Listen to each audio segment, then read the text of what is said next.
is passed until 1.6 gram of O2 has been liberated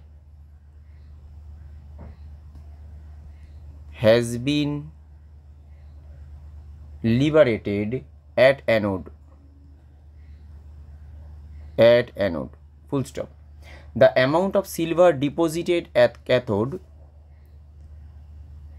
the amount of silver মানে Ag deposited at cathode will be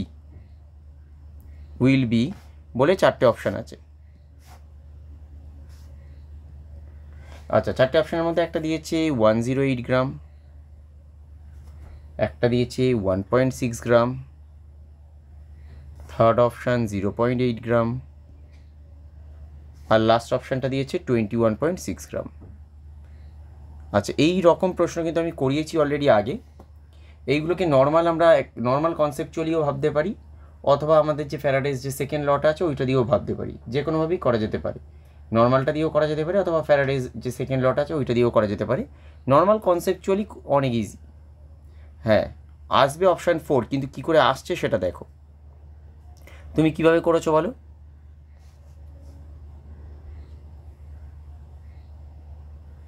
তুমি কিভাবে করেছো সেটা বলো।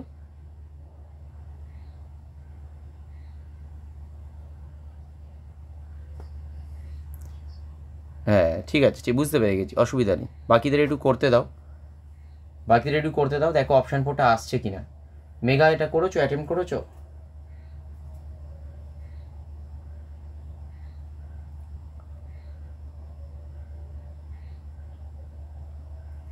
আচ্ছা, ঠিক আছে। সন্দীপনী আর মনামি, ঠিক আছে। আচ্ছা, এইখানে কি হচ্ছে তাহলে, O2 তো তৈরি হচ্ছে। এই O2টা যেটা তৈরি হবে কোথা থেকে তৈরি হবে? H2O থেকে তো O2 তৈরি হবে, তাই না? দেখো আমার, এবং O2টা কোথায় তৈরি হচ্ছে? O2টা তৈরি হয়েছে দেখো অ্যানোডে। তাহলে অ্যানোডে হয়েছে মানে অক্সিডেশন হচ্ছে। তাহলে H2O থেকে যখন O2 তৈরি হবে, তাহলে বাকি আমার এইখানে যে ব্যালেন্সড ইকুয়েশনটা সেটা কি থাকবে বলো দেখি। H2O থেকে যখন O2 তৈরি হচ্ছে, ব্যালেন্সড ইকুয়েশনটা কি আসছে তাহলে বলো?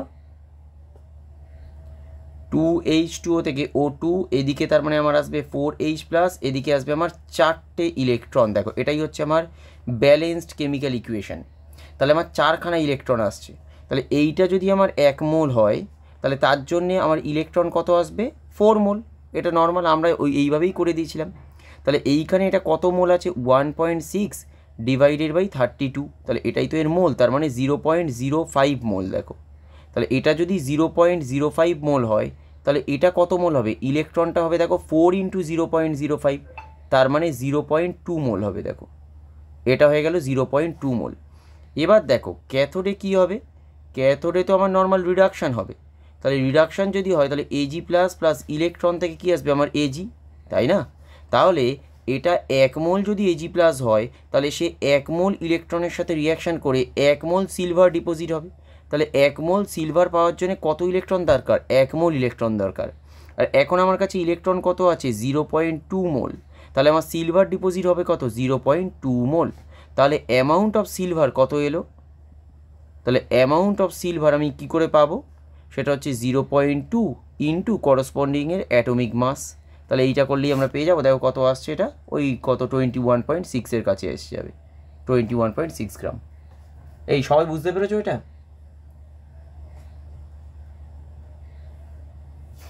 সবাই বুঝতে পেরেছো? আচ্ছা, এইটাকে আমরা বলেছিলাম যে এইটা কিন্তু আমাদের ফ্যারাডেজ যে সেকেন্ড লটা ছিল সেটা দিয়েও কিন্তু বার করা যায়। কীরকম?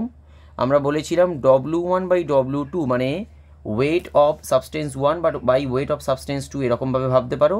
ইকুয়াল টু হচ্ছে equivalent weight of substance 1 by equivalent weight of substance 2। এখন মনে করো আমি যদি O2টাকে ধরি, তাহলে O2র ক্ষেত্রে আমার ইকুইভ্যালেন্ট ওয়েট কত হবে? O2র ইকুইভ্যালেন্ট ওয়েট হয় আমার 8, তাই তো? O2র সাধারণত ইকুইভ্যালেন্ট ওয়েট কী হবে? নর্মাল হচ্ছে 8 হবে এটা। আচ্ছা, O2র ইকুইভ্যালেন্ট ওয়েট 8 আমি কী করে বুঝছি? কী করে বুঝছি দেখো, এইখান থেকে আমার 4টে ইলেকট্রন এখানে ট্রান্সফার হচ্ছে, ঠিক করে লক্ষ্য করো 4টে ইলেকট্রন ট্রান্সফার হচ্ছে। তাহলে যদি 4টে ইলেকট্রন ট্রান্সফার হয় তাহলে ইকুইভ্যালেন্ট ওয়েট ইকুয়ালস টু কী হবে, মলিকুলার ওয়েট ডিভাইডেড বাই হচ্ছে 4 হবে, কারণ 4 ইলেকট্রন ট্রান্সফার হয়েছে। তার মানে 32/4 মানে হচ্ছে আমার 8। এইটা হচ্ছে নর্মাল কনসেপ্ট। আর যদি আমি বলি সিলভারের ইকুইভ্যালেন্ট ওয়েট, তাহলে কিভাবে পাবো?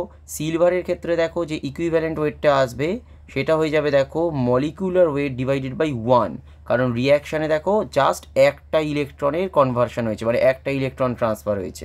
তাহলে মলিকুলার ওয়েট ডিভাইডেড বাই যদি মানে মলিকুলার ওয়েট অথবা অ্যাটমিক ওয়েট বলবো, কারণ এখানে তো সিলভারের ক্ষেত্রে আমার মলিকুলার ওয়েট আসবে না, অ্যাটমিক ওয়েট আসবে, তাহলে আসবে আমার 108। দেখো তাহলে আমার এখান থেকে W1/W2 ইকুয়াল টু যদি আমি E1/E2 করি, এখন মনে 1টাকে ধরে নিলাম অক্সিজেন আর 2টাকে ধরে নিচ্ছি মনে করো সিলভার। তাহলে 1টা যদি অক্সিজেন হয় তাহলে 1.6 ডিভাইডেড বাই W2 এটা বার করতে বলেছে। আর E1-এর ভ্যালুটা কত আসবে 8, আর E2-র ভ্যালু আসছে আমার 108। তাহলে দেখো W2টা আমার আসবে 1.6 ইন্টু 108 ডিভাইডেড বাই 8। দেখো এটা আসবে 0.2 ইন্টু 108 মানে 21.6। বোঝা গেছে তো? দেখো সিম্পল হচ্ছে, আইদার আমরা ইকুইভ্যালেন্ট ওয়েট ক্যালকুলেট করে ফ্যারাডের যে সেকেন্ড ল সেটাতে বসিয়ে দিতে পারি, যে W1/W2 ইকুয়ালস টু E1/E2, এখান থেকে করতে পারি। অথবা নর্মাল যে মেথড আছে আমাদের কনসেপচুয়াল, সেটাকেও অ্যাপ্লাই করতে পারি। যে অ্যানোডে মনে করো আমার 4টে ইলেকট্রন যদি আসে, তাহলে আমার 1 মোল অক্সিজেন তৈরি হতে গেলে 4 মোল অক্সিজেন 4 মোল ইলেকট্রন আমার রিলিজ করছে। তাহলে আমার 0.05 মোল অক্সিজেন লিবারেট হয়েছে, তার মানে নিঃসন্দেহে 0.2 মোল ইলেকট্রন রিলিজ হয়েছে। এই 0.2 মোল ইলেকট্রনটাই তো ক্যাথোডে গিয়ে সিলভার প্লাসকে রিডিউস করবে। তাহলে 0.2 মোল যদি ইলেকট্রন এখানে কাজ করে, তাহলে সেখানে নিঃসন্দেহে 0.2 মোল সিলভারই ডিপোজিট হবে। আর 0.2 মোল সিলভার মানেই হচ্ছে 21.6। এরকমভাবে আমরা করতে পারি। অথবা এই যে ক্যাথোড আর অ্যানোডের রিয়াকশানটা আমরা পেয়েছি, এটা তো অ্যানোডের রিয়াকশান, এই ক্যাথোড আর অ্যানোডের রিয়াকশান থেকে নাম্বার অফ ইলেকট্রনস যখন আমরা পেয়ে যাচ্ছি, সেখান থেকে আমরা বার করতে পারবো ইকুইভ্যালেন্ট ওয়েটটা। মানে ইকুইভ্যালেন্ট ওয়েট ইকুয়ালস টু কী হবে, তার করসপন্ডিং অ্যাটমিক ওয়েট অথবা molecular weight divided by number of ইলেকট্রনটা চলে আসবে। তাহলে আমার এক্ষেত্রে অক্সিজেনের ক্ষেত্রে আসবে 8, আর সিলভারের ক্ষেত্রে আসবে জাস্ট আমার 108, কারণ এখানে নাম্বার অফ ইলেকট্রন ট্রান্সফারটা একই ছিল। এবার তুমি W1/W2 করো, যে কোনো একটাকে তুমি 1 ধরো আর একটাকে 2 ধরে নাও, তাহলেই তুমি পেয়ে যাবে তার করসপন্ডিং ওয়েটটা। বোঝা গেছে এই অবধি?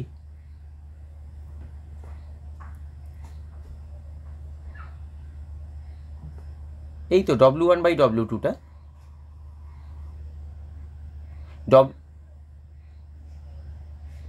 এইটা ইকুইভ্যালেন্ট ওয়েট, এটা ইকুইভ্যালেন্ট ওয়েট।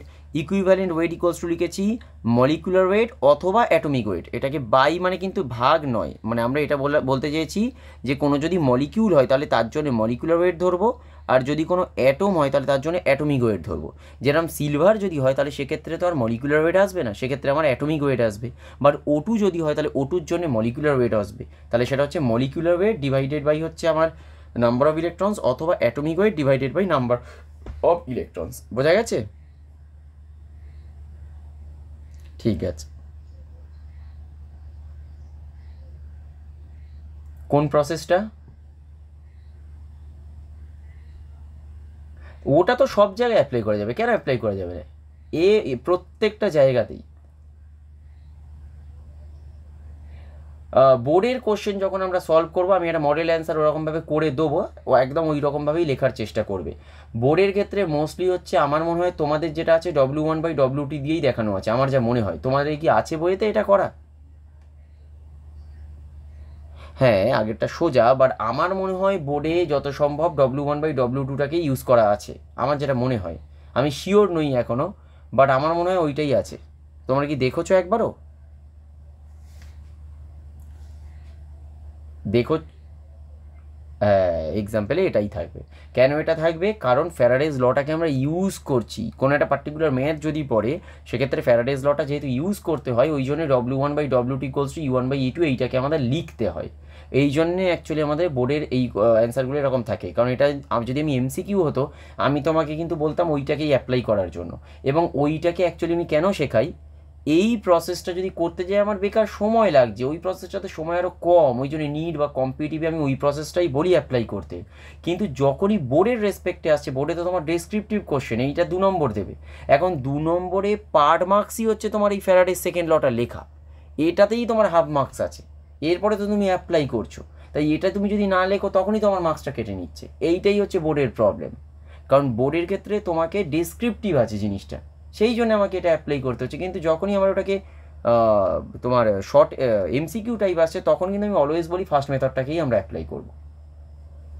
বোর্ডের ক্ষেত্রে যেটা হবে সেটা আমি বলবো, চিন্তা করো না, ওটা আমি যেহেতু আমি একটা মডেল অ্যান্সার দেবো সেই জন্য আমি বলেও দেবো। ওটা হয়ে গেছে তো, এই অবধি হয়েছে? ঠিক আছে, চলো। আচ্ছা, যে পার্টটা নিয়ে আজকে আমরা পড়বো, মানে শেষ করবো আজকে, সেটা হচ্ছে কিছু কিছু দেখবে কমার্শিয়াল ভোল্টাইক সেল হয়, কমার্শিয়াল ভোল্টাইক সেল হয়।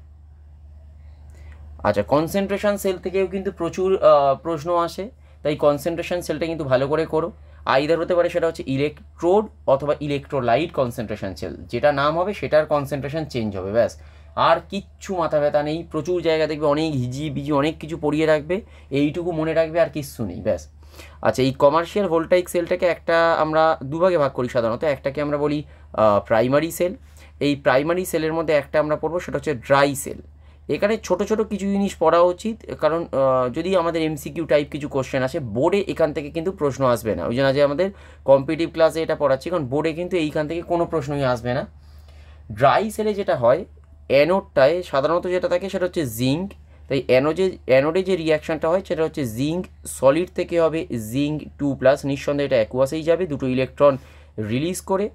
আর ক্যাথোডে যে রিয়াকশানটা হবে, সেই ক্যাথোডে এটা থাকে হচ্ছে MnO2 plus NH4 plus electron, ওখান থেকে হয়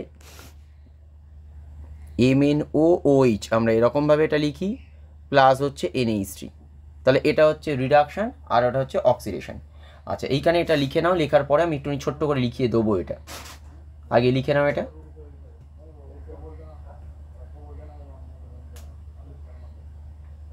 হয়ে গেছে লেখা?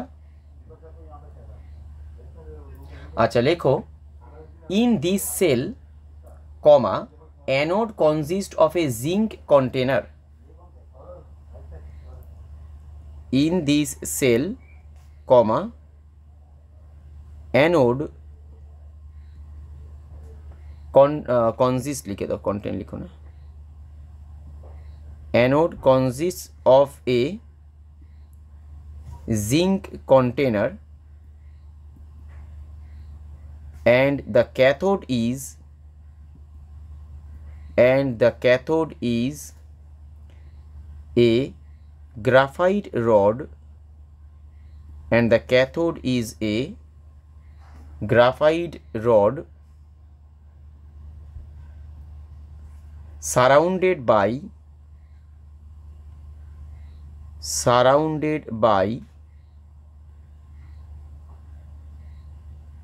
powdered MnO2, surrounded by powdered MnO2 and carbon, ব্যাস এইটুকু আমাদের মোটামুটি মনে রাখলে হবে। আচ্ছা, এর সাথে একটু তারপরে প্যারা করে লিখে রাখতে পারো যদি চাও, লিখবে ইন দ্য ক্যাথোড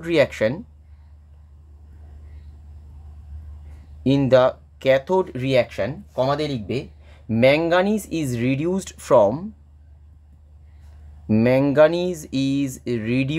ফ্রম, দেখো যখন MnO2 ছিল, MnO2তে ম্যাঙ্গানিজের অক্সিডেশন স্টেট কত আছে? +4, সেখান থেকে MnOOH যাচ্ছে, তাই না? তাহলে সেখানে দেখো অ্যাকচুয়ালি যদি ওর অক্সিডেশন স্টেটটা দেখো, দেখবে এখানে আসছে ও +3, তাহলে রিডিউস হচ্ছে +4 থেকে +3-তে। তাহলে in the cathode reaction manganese is reduced from +4 oxidation state to +3 oxidation state. হয়েছে? এবার একটা জিনিস এখানে যেটা জানার, সেটা হচ্ছে এইখানে তোমার মনে হচ্ছে যে অ্যামোনিয়া বেরিয়ে যাচ্ছে, কিন্তু অ্যাকচুয়ালি অ্যামোনিয়া এখানে বেরোয় না, ওটা অ্যামোনিয়া ওরকমভাবে থাকে না।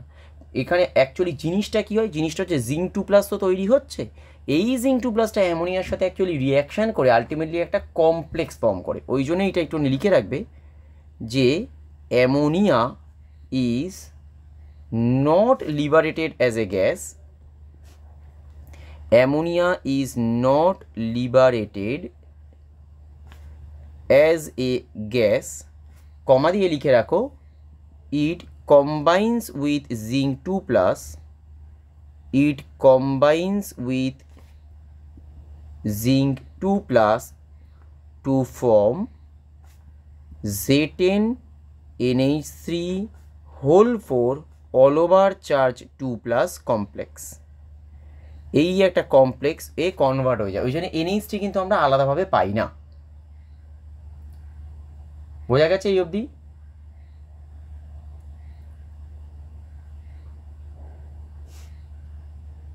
আচ্ছা, এইবার একটা স্টার দিয়ে পয়েন্ট লিখে রাখবে, সেটা হচ্ছে এই যে NH4 প্লাস এর সোর্স কি, এটা আসছে কোথা থেকে?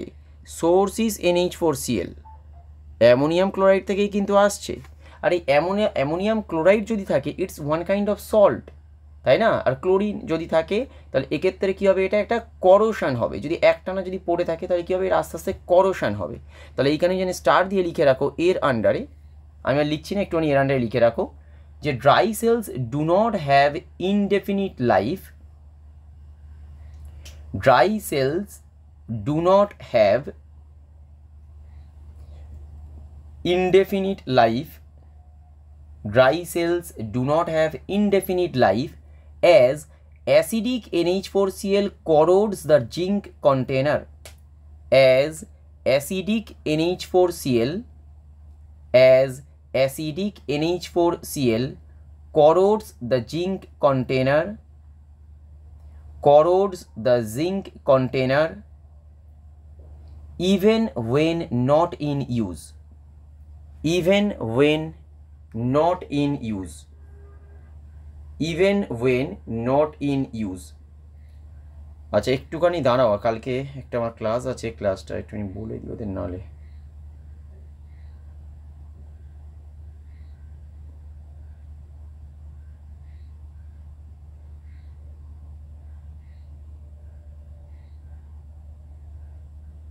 এক মিনিট।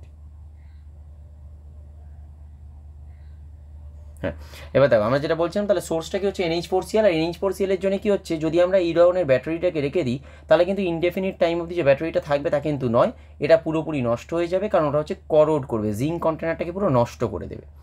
আচ্ছা, এর সাথে আর একটা স্টার দিয়ে লিখে রাখবে, এই পয়েন্টগুলো হচ্ছে MCQ এর জন্য খুবই ইম্পর্টেন্ট। সেটা হচ্ছে dry cells have a potential of approximately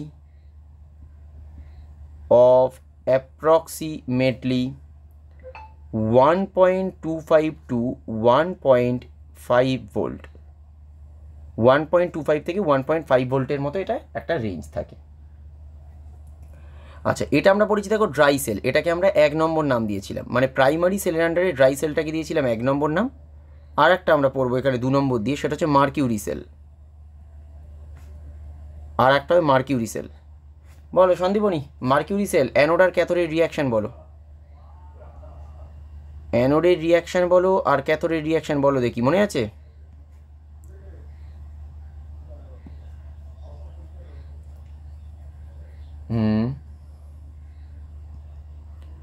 zinc Hg actually থাকে, মানে এই মার্কারি থাকবে, জিঙ্ক মার্কারি।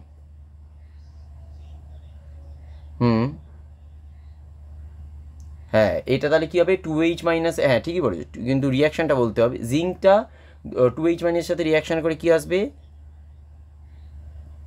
হ্যাঁ zinc oxide plus H2O plus 2 electron, ঠিক আছে একদম ঠিক বলেছো। আর এই যে দুটো ইলেকট্রন গেল এটাই অ্যাকচুয়ালি নিচে এবারে অ্যাটাক করবে, সেটা কী হবে ক্যাথোডে, HgOটা অ্যাকচুয়ালি নর্মাল ওয়াটারের সাথে যখন রিয়াকশান করছে বাই অ্যাবজর্বিং দিস 2 ইলেকট্রনস, যেই দুটো ইলেকট্রন অ্যাকচুয়ালি অ্যানোডে রিলিজ করছে ওই দুটো ইলেকট্রন ও অ্যাবজর্ব করবে। এবং মার্কারিটা কী হবে তাহলে, এখানে ছিল দেখো +2তে, এখন মার্কারিটা +1 অক্সিডেশন স্টেটে রিডিউস হলো, আর এখানে 2H মাইনাস তৈরি হলো, হয়েছে। এবার দেখো নেট রিয়াকশান যদি করো তাহলে বুঝতে পেরে যাবে নেট রিয়াকশানটা কী হচ্ছে। দেখো আলটিমেটলি হচ্ছে, দেখো জিঙ্ক মার্কারি এই যে কাপলটা আছে এইটা, এটা আলটিমেটলি তোমার রিয়াকশান হচ্ছে HgOর সাথে, তাই না? OH মাইনাস 2H মাইনাস তো কেটে যাচ্ছে, HgOর সাথে রিয়াকশান হচ্ছে এবং তৈরি করছে এটা, সেটা হচ্ছে জিঙ্ক অক্সাইড প্লাস দেখো যেটা পড়ে থাকছে সেটা হচ্ছে মার্কারি। এই মার্কারিটা 1 কেন দিয়েছে, মার্কারি 0 হচ্ছে না, সরি এটা 0 অক্সিডেশন স্টেটে রয়েছে, কারণ এটা তো এলিমেন্টাল ফর্ম, মার্কারি 0 অক্সিডেশন স্টেটে থাকবে, হয়েছে। বোঝা গেছে তো জিনিসটা?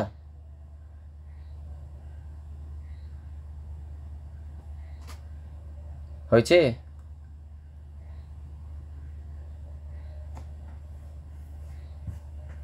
লিখোছো তো নাকি? আচ্ছা, এইখানে যেটা এবারে একটা দরকার ছিল সেটা কি, এইখানে যে সেল পোটেনশিয়াল হয় ওটার পোটেনশিয়ালটা যেরকম ওটা বলে দিয়েছিলাম আমরা 1.25 টু 1. এটা এর সেল পোটেনশিয়াল হচ্ছে অ্যাপ্রক্স হচ্ছে 1.35 ভোল্ট। কিন্তু এখানে একটা খুব ভালো জিনিস আছে কি, যে দিস পোটেনশিয়াল রিমেন্স কনস্ট্যান্ট। কেন? কারণ এখানে কোনো এরম করোশন হয় না, এরম করোসিভ কিছু নেই ডিউরিং ইটস লাইফ।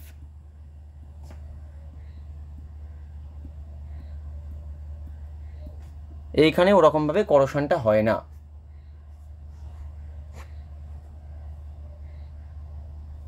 হয়েছে? এই অবধি হয়ে গেছে। আচ্ছা, এই প্রাইমারি দেখো আমরা যখন করেছিলাম কি প্রথমটাকে কি করেছিলাম দেখো, আমরা লিখেছি প্রাইমারি সেল।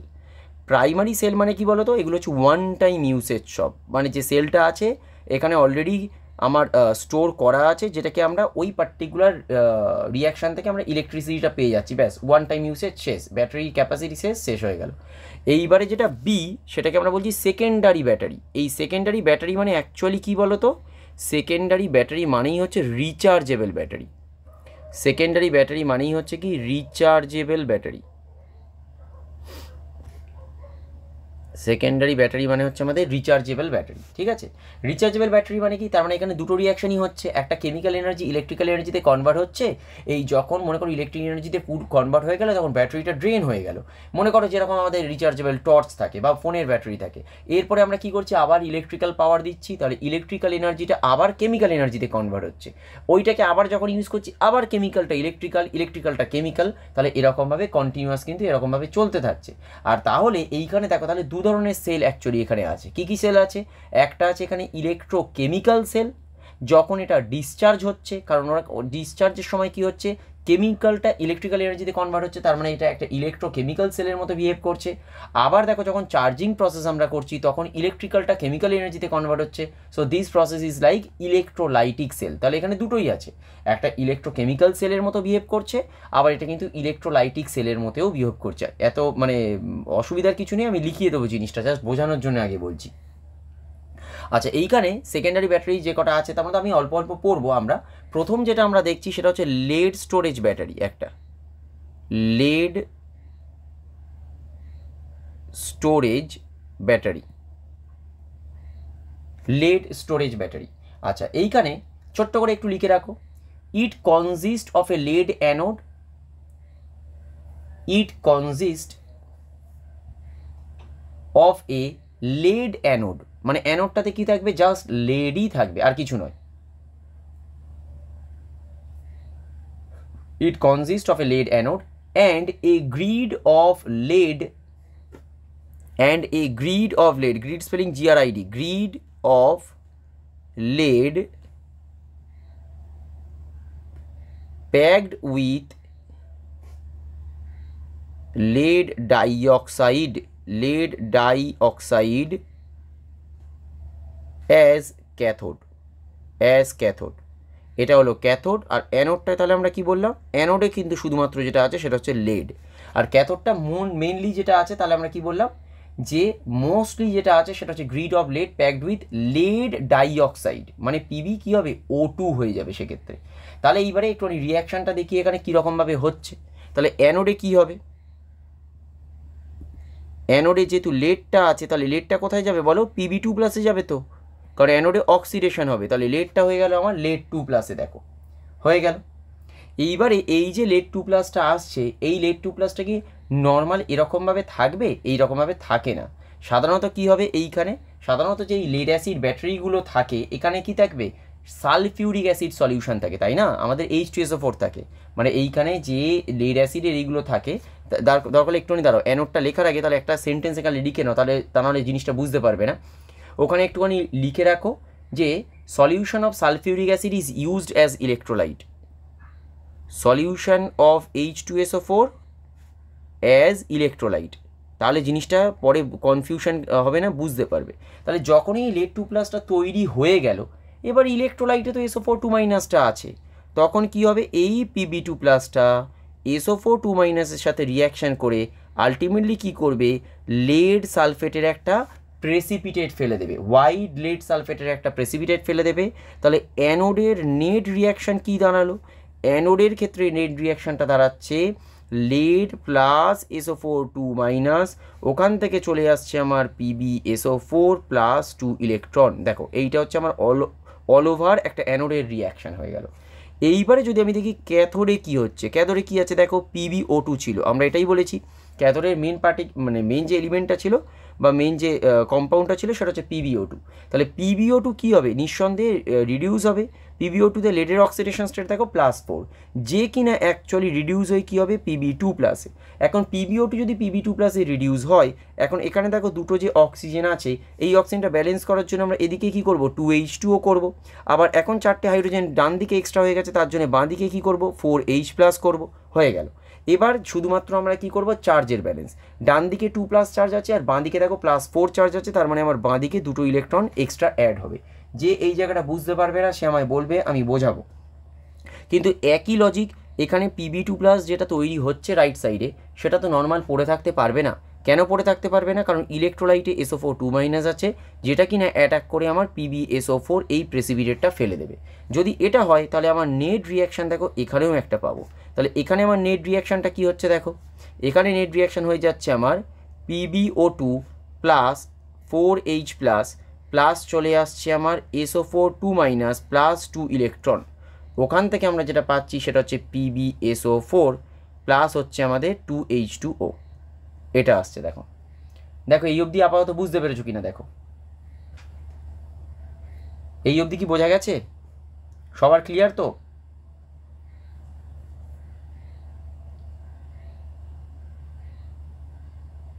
এই বোঝা গেছে এই অবধি, ঠিক আছে ঠিক আছে।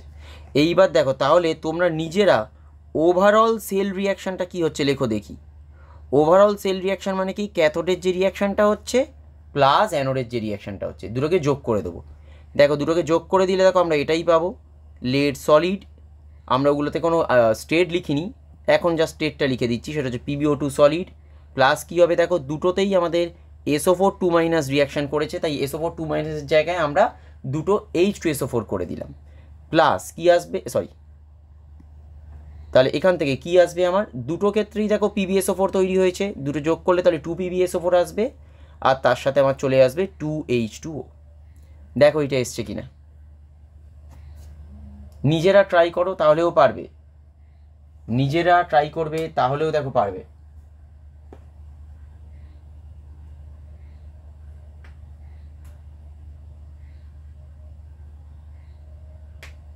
হয়েছে?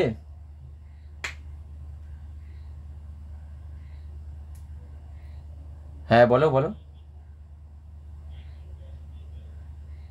হুম, 4H প্লাস প্লাস, হ্যাঁ প্লাস 4H প্লাস আসবে, তার সাথে দুটো SO4 2 মাইনাস আসবে, ওইটাকে কম্বাইন করে দিলে, হ্যাঁ প্লাস 2H2SO4 তাহলে আমরা করে দিলাম, আর ডান দিকে দেখো আসবে 2 PbSO4 আর 2H2O। এই তো আমি লিখেছি ওই জন্য, দেখো ওভারঅল সেল রিয়াকশন এই সবার এটা এসছে তো। দেখো এইবারে জিনিসটা বোঝার চেষ্টা করো যেটা বলছি, এই রিয়াকশনটা কখন হচ্ছে, এই রিয়াকশনটা দেখাচ্ছে ডিউরিং ডিসচার্জ, তাই তো? এই রিয়াকশনটা দেখাচ্ছে ডিউরিং ডিসচার্জ, মানে ব্যাটারিটা যখন নিজে কাজ দেখাচ্ছে, মনে করো ঘরে সুইচ অফ, সরি কারেন্ট চলে গেছে, ইনভার্টার কাজ করছে, ইনভার্টার কীরকমভাবে কাজ করছে, ডিউরিং ডিসচার্জ প্রসেস ইনভার্টার কাজ করছে, মানে ওইখানে কেমিক্যাল এনার্জিটা এখন ইলেকট্রিক্যাল এনার্জিতে কনভার্ট হচ্ছে বাই দিস রিয়াকশানস, এইটা হচ্ছে সেই ধরনের রিয়াকশান হচ্ছে।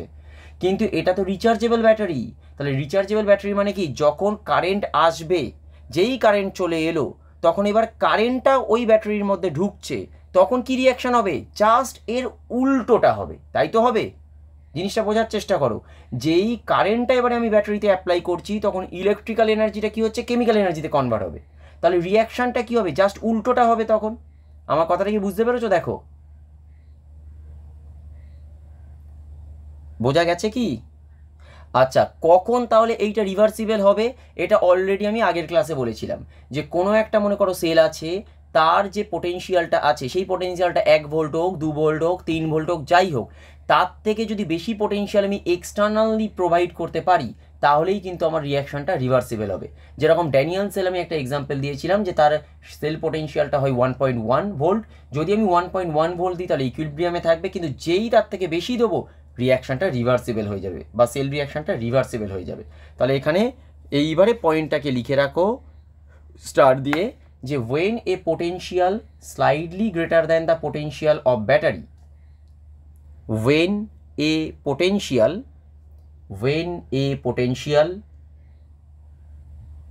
slightly greater than the potential of battery, slightly greater than the potential of battery, slightly greater than the potential of battery is applied, the battery can be recharged, the battery can be recharged, ব্র্যাকেটে লিখে রাখবে greater than the potential of battery is applied, greater than the potential of battery is applied, the battery can be recharged, ব্র্যাকেটে লিখবে reversible reaction, the battery can be recharged, ব্র্যাকেটে লিখে রাখবে reversible reaction, the battery can be recharged, ব্র্যাকেটে লিখে রাখবে reversible reaction। হয়েছে?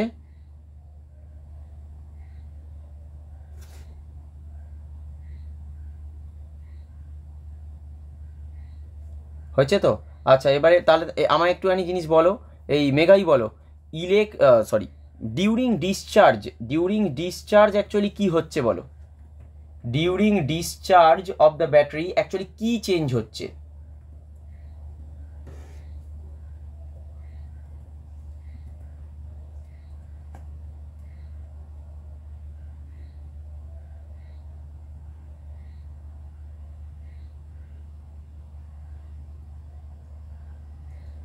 During discharge কি চেঞ্জ হচ্ছে বলো?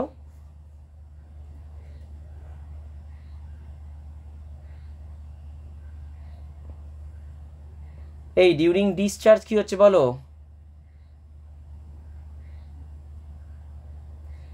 ডিসচার্জ মানে কি? ডিউরিং ডিসচার্জ মানে আমার ফোনে ব্যাটারি আছে, তাহলে ব্যাটারিটা ডিসচার্জ হচ্ছে, তাহলে ব্যাটারিটার মধ্যে যদি ডিসচার্জ হয় তাহলে কি চেঞ্জ আসছে এর মধ্যে? কোন এনার্জিতে চেঞ্জ হচ্ছে বলো? হ্যাঁ, আবার কি? তাহলে আমরা বলতে পারি কি ডিউরিং ডিসচার্জ, যখন আমি ডিসচার্জ করছি, ভালো করে বোঝো জিনিসটা, এটা তো সোজা রে বাবা, এটাতে এত শক্ত কি আছে? Normal concept. ডিউরিং ডিসচার্জ মানে কি? মনে করো আমি টর্চে চার্জ দিয়ে রেখেছি, এরপরে যেই আমি টর্চটা জ্বালাবো তাহলে সেখানে ব্যাটারিটা ডিসচার্জ হচ্ছে, তো তাহলে ব্যাটারিটার মধ্যে যে কেমিক্যাল এনার্জিটা আছে সেটা এখন ইলেকট্রিক্যাল এনার্জিতে কনভার্ট হচ্ছে, এটাই তো ডিসচার্জ। আর রিচার্জ মানে কি? রিচার্জ মানে তুমি প্লাগ পয়েন্টে ঢুকিয়ে দিচ্ছ, তাহলে এখন ইলেকট্রিক্যাল এনার্জিটা ওর মধ্যে যাচ্ছে, তাহলে ইলেকট্রিক্যাল এনার্জিটা কেমিক্যাল এনার্জিতে কনভার্ট হচ্ছে। তাহলে একটা করছি আমরা ডিউরিং ডিসচার্জ, আর একটা করছি কি আমরা ডিউরিং রিচার্জ। রিচার্জ মানে ওই টক টাইম রিচার্জ করছি না বাবা। ডিউরিং ডিসচার্জে তাহলে কি হচ্ছে এখানে? আমার কেমিক্যাল এনার্জি যেটা আছে, কেমিক্যাল এনার্জি সেটা কিসে কনভার্ট হচ্ছে? তাহলে সেটা কিন্তু কনভার্ট হচ্ছে আমার ইলেকট্রিক্যাল এনার্জিতে, দেখো, রাইট। তার মানে এই যেটা হচ্ছে এটাকে তাহলে আমরা কি বলতে পারি তখন? কি ধরনের cell? This is electrochemical cell, এটাকে বলছি আমরা ইলেকট্রোকেমিক্যাল সেল। আর রিচার্জ যখন হচ্ছে কি হচ্ছে? জাস্ট উল্টোটা, কি হবে? ইলেকট্রিক্যাল এনার্জিটা আমার কিসে কনভার্ট হচ্ছে? দেখো, কেমিক্যাল এনার্জিতে কনভার্ট হয়ে যাচ্ছে, কেমিক্যাল এনার্জিতে। তাহলে এইখানে যেটা হচ্ছে সেটা কি? সেটা হচ্ছে ইলেকট্রোলাইটিক সেল, এটা ইলেকট্রোলাইটিক সেল। দেখো, ক্লিয়ার হয়েছে তো?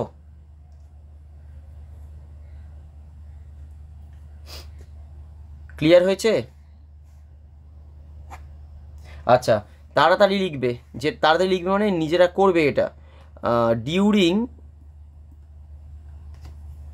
ডিউরিং রিচার্জ, যখন রিচার্জ হবে তখন বলো ক্যাথোডে কি রিয়াকশানটা হবে আর অ্যানোডে কি রিয়াকশানটা হবে, আর ফাইনাল লিখবে নেট সেল রিয়াকশান।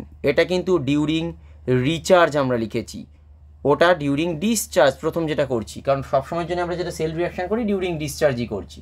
তাহলে এবার বলো ডিউরিং রিচার্জ কী হবে?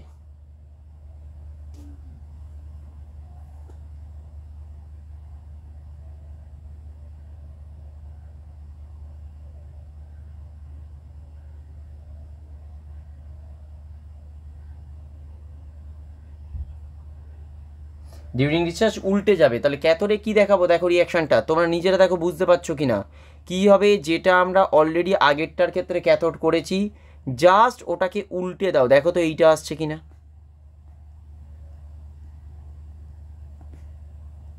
দেখো এটা আসছে কি না। আর অ্যানোডের ক্ষেত্রে কী হবে? একই জিনিস, জাস্ট যেটা আমরা করেছিলাম আগেরটার ক্ষেত্রে কী করব, সেটাকে উল্টে দেবো। দেখো এটা আসছে কি না।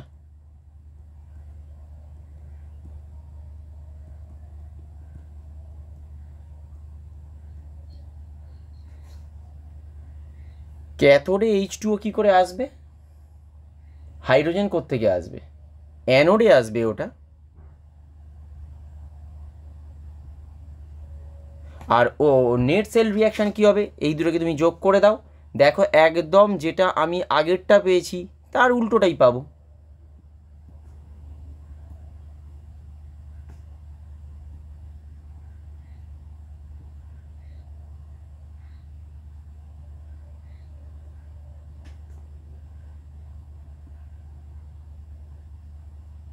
দেখো এটা হবে তো।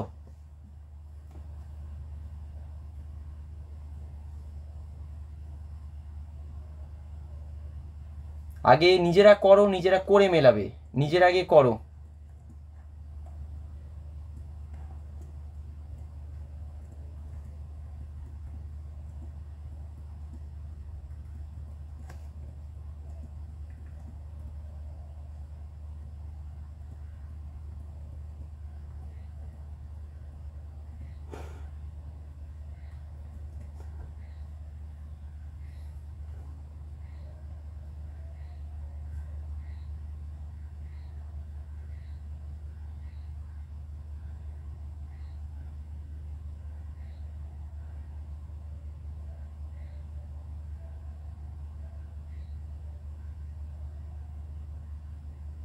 হয়ে গেলে বলবে।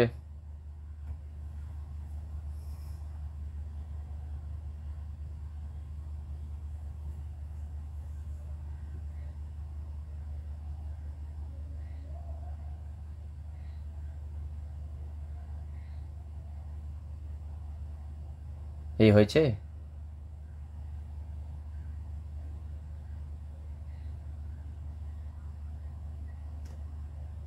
লেখ, হ্যাঁ দেখো দেখো দেখো, দেখো না, এই তো অ্যানোড।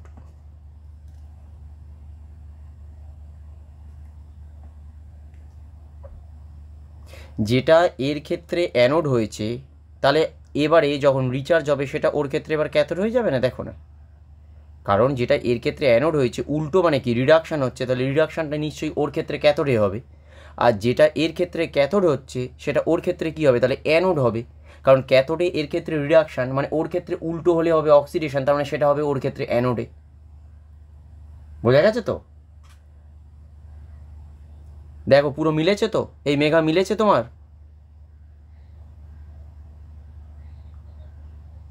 বলো।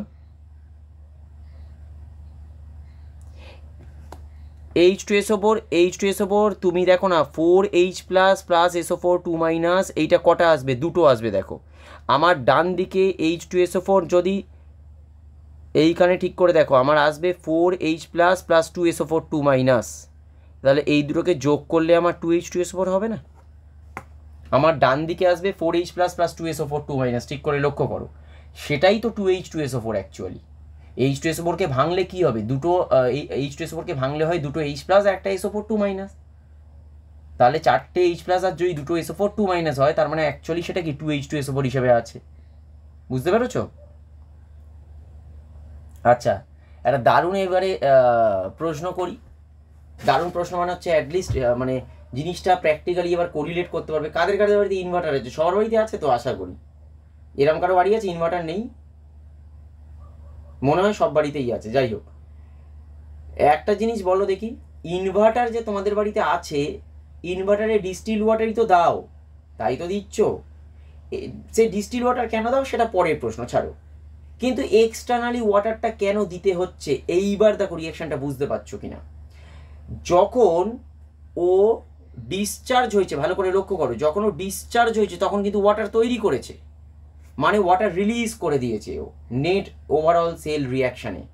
এখন এই যে ওয়াটারটা ও রিলিজ করলো, এই ওয়াটারটা কোথায় আছে, ব্যাটারির ওখানেই আছে, যে কিনা অ্যাকচুয়ালি ধীরে ধীরে ধীরে ধীরে লং টার্মে বলছি, অল্প অল্প অল্প অল্প করে কী হবে, ইভাপোরেট হবে, ধীরে ধীরে শোকাচ্ছে, মানে ওয়াটারটা কম হচ্ছে। এইবারে যখনই তুমি রিচার্জ করতে যাচ্ছ তখন আবার ওয়াটারটার প্রয়োজন হচ্ছে, তাহলে এক সময় গিয়ে ওয়াটারের লেভেলটা কিন্তু ডাউন হবে। কেন? কারণ ও যখন রিলিজ করছে ওয়াটার তখন কিন্তু অল্প অল্প করে তো ইভাপোরেট হতে থাকবে লং টার্মে, 1 মাসে হবে না, 1.5 মাস 2 মাস 3 মাসে গিয়ে অল্প অল্প করে তো ডাউন হচ্ছে। এক সময় গিয়ে এই ওয়াটারটা কমে যাবে। যদি ওয়াটারটা কমে যায় তাহলে কি হবে, রিভার্সিবল রিয়াকশনটা দেখো হবে না। তুমি চার্জ দাও না, বাইরে থেকে ইলেকট্রিক্যাল চার্জ দাও, অসুবিধা নেই, কিন্তু ব্যাটারি কি রিচার্জ হবে? ব্যাটারি রিচার্জ কোনো মতেই হবে না। এবার বুঝতে পারছো কেন অ্যাকচুয়ালি আমরা ওয়াটার লেভেলটাকে ওখানে মেনটেন করি? বোঝা গেছে? এটা হচ্ছে ওটার মানে ওইটার অ্যাপ্লিকেশান, সেটা হচ্ছে বাইরে থেকে, ওই জন্যে আমরা ওয়াটার লেভেলটাকে মেনটেন করছি। কারণ ওয়াটার যদি না দিই তাহলে দেখো এই রিচার্জ প্রসেসটাই আসবে না।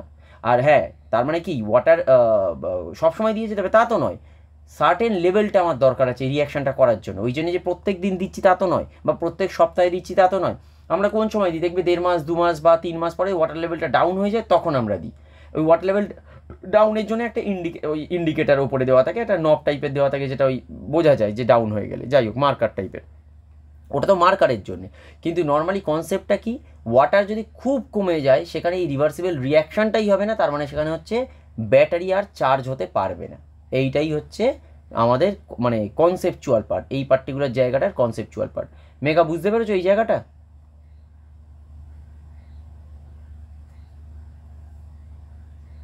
ঠিক আছে, তাহলে ছোট্ট করে জাস্ট লাস্ট লাইন, এই জায়গাটার লাস্ট লাইন লিখে রাখো, the discharging process of the storage cell, the discharging process of the storage cell is based on the principles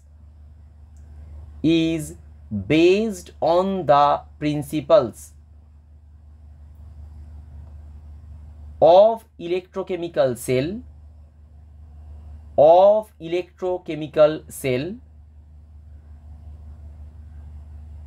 comma দিয়ে লিখবে, whereas the charging process is based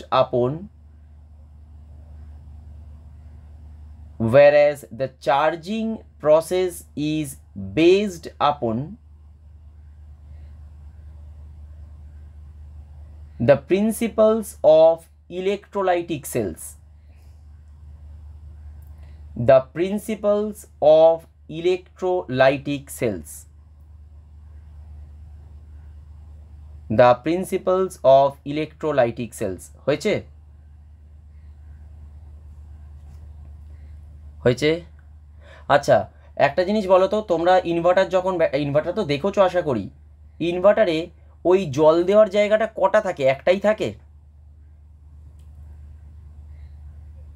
কটা থাকে? না না, আমার মনে হচ্ছে দেখোনি, 6টা থাকে টোটাল, দেখেছো, খেয়াল করেছো? টোটাল 6খানা থাকে, 6টা থাকে। ওই কোথাও 4টে, কোথাও 5টা 6টা এইরকমই থাকে, 4টেও থাকতে পারে।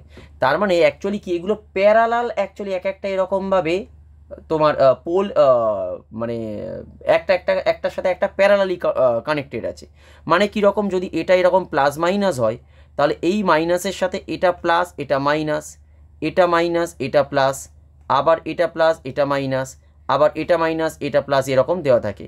আর দেখবে এর সামনে এই রকম ওই জল দেওয়ার জায়গাগুলো আছে, এর সামনে মনে করো আমি 6টা করে দিচ্ছি এখানে জাস্ট বোঝানোর জন্যে, এটা জাস্ট 6টা করে দিচ্ছি। হ্যাঁ, এই সামনে দেখবে এইরকমই জল দেওয়ার জায়গাগুলো থাকে, ঠিক আছে? এবং এগুলো কানেক্টেড কীরকম থাকে, একটার সাথে আরেকটা এই অপোজিট চার্জের দিকগুলো হচ্ছে কানেক্টেড থাকে। কীরকম, এইটা মনে করো এই মাইনাস প্লাস এরম কানেক্টেড, আবার ওহো গুলিয়ে গেছে, মাঝখানে ভুল করে দিচ্ছি, দাঁড়াও দাঁড়াও দাঁড়াও দাঁড়াও, এঁকো না, এইটা উল্টে গেছে, plus minus plus minus minus plus minus plus. তাহলে আমার কানেকশানটা কীরকম হবে, এই রকম মাইনাস প্লাস যদি এদিকে কানেক্টেড হয় তাহলে তার উল্টো দিকটা হবে আমার মনে করো মাইনাস প্লাসে connected, minus plus minus plus minus plus এরকমভাবে এটা কানেক্টেড থাকবে। তাহলে আমি মনে করো যদি বলি এর প্রান্তটা এক্স আর এর প্রান্তটা মনে করো ওয়াই, এবং প্রত্যেকটাই মনে করো আমি বললাম 2 ভোল্ট করে হচ্ছে এরকম ডিফারেন্স আছে, 2 ভোল্ট করে মনে করো ডিফারেন্স আছে, সেক্ষেত্রে এই ভোল্টেজের যে ডিফারেন্সটা আসবে মনে করো আমি যদি বলি V X minus V Y, তাহলে সেটা কিন্তু আমার চলে আসবে যে কটা আমার সেল আছে, যে কটা আমার সেল আছে মানে কটা সেল আছে এখানে 6খানা মাল্টিপ্লাইড বাই 2, কারণ একই প্যারালেলে আছে, তাহলে টোটালটা হবে 12 ভোল্টের ডিফারেন্স। বোঝা গেছে? বুঝতে পেরেছ? মানে এখানটা আমি যেটা দেখিয়েছি সেটা হচ্ছে battery with 6 parallel cells of 2 volt, ব্র্যাকেটে লিখে রাখবে ইচ বলে, হ্যাঁ, battery with 6 parallel cells of 2 volt each. তাহলে টোটাল ভোল্টেজ ডিফারেন্সটা যেহেতু এটা প্যারালাল আছে তাহলে একটা সিরিজ চলে আসছে, এটাকেই তখন আমরা বলে দেবো একটা সিরিজে আসছে, সেই সিরিজ অনুযায়ী অ্যাকচুয়ালি টোটাল এর যে ভোল্টেজ ডিফারেন্সটা আসবে সেটা হচ্ছে জাস্ট সামেশান করে দিতে পারো, অথবা যে কটা সেল আছে মাল্টিপ্লাইড বাই তার ভোল্টেজ, তাহলে সেটা হয়ে যাবে 12। বোঝা গেছে তো জিনিসটা? ক্লিয়ার হয়েছে? ঠিক আছে, চলো নেক্সট আমরা যেটা পড়বো সেটা হচ্ছে নিকেল ক্যাডমিয়াম ব্যাটারি। এই সন্দীপনী বুঝতে পেরেছো? ঠিক আছে, নেক্সট যেটা আমরা পড়বো সেটা হচ্ছে নিকেল ক্যাডমিয়াম ব্যাটারি, শর্টে এরকমভাবেই লেখা হয় নিকেল ক্যাডমিয়াম ব্যাটারি। আচ্ছা, নিকেল ক্যাডমিয়াম ব্যাটারির আন্ডারে আগে একটুখানি লিখে নাও, বা ঠিক আছে ছেড়ে দাও, কিরমভাবে বলবো। আচ্ছা, নিকেল ক্যাডমিয়াম ব্যাটারি একটুখানি জাস্ট ছোট্ট করে লিখে রাখো, কোথায় কোথায় আমরা ইউজ করি একটুখানি লিখে রাখো। ওই কীরকম বলবো, মনে করো ভিডিও বা কর্ডলেস পাওয়ার টুলস বলে লেখো, বা এরা আচ্ছা এরকমভাবে লেখো যে it is used in various cordless appliances. It is used in various cordless appliances like video, কমা দিয়ে লিখবে cordless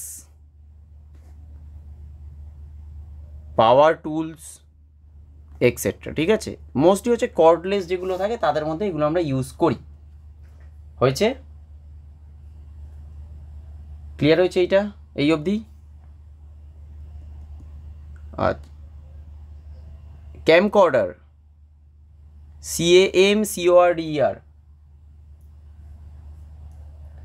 আচ্ছা, ক্যাথোডে কী রিয়াকশান হয়? ক্যাথোডে হচ্ছে হয় রিয়াকশানটা NiOOH, যেরকম ম্যাঙ্গানিজের ক্ষেত্রে ছিল একই জিনিস, NiOOH, এটা হচ্ছে আমাদের সলিড, প্লাস H2O লিকুইড, একটা ইলেকট্রন নেবে, ভুল হয়ে গেল, অ্যানোড লিখে ফেলেছি, কেন এটা ক্যাথোড হবে, কারণ ক্যাথোড রিডাকশান,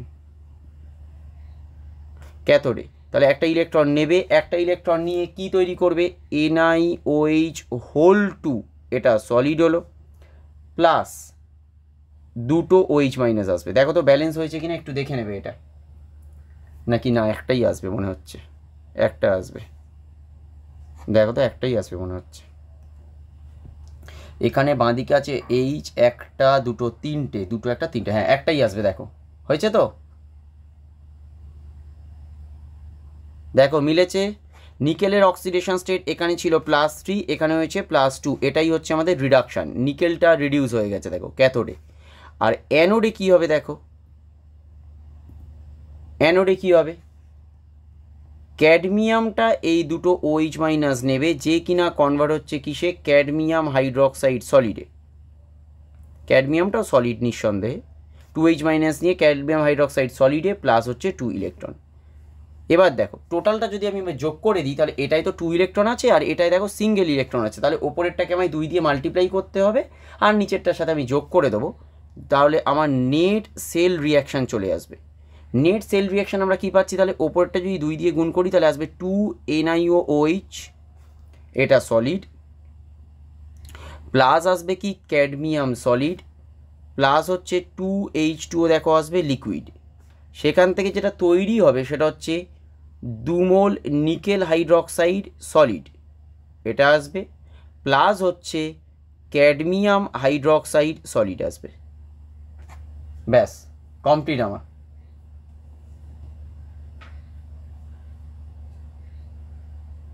হয়েছে?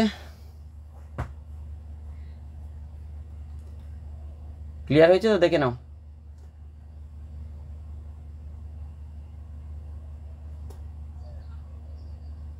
হ্যাঁ নিশ্চয়ই। দেখো কতটা তুলবো, এতটা নামিয়ে দেবো, মানে হয়ে গেছে লেখা।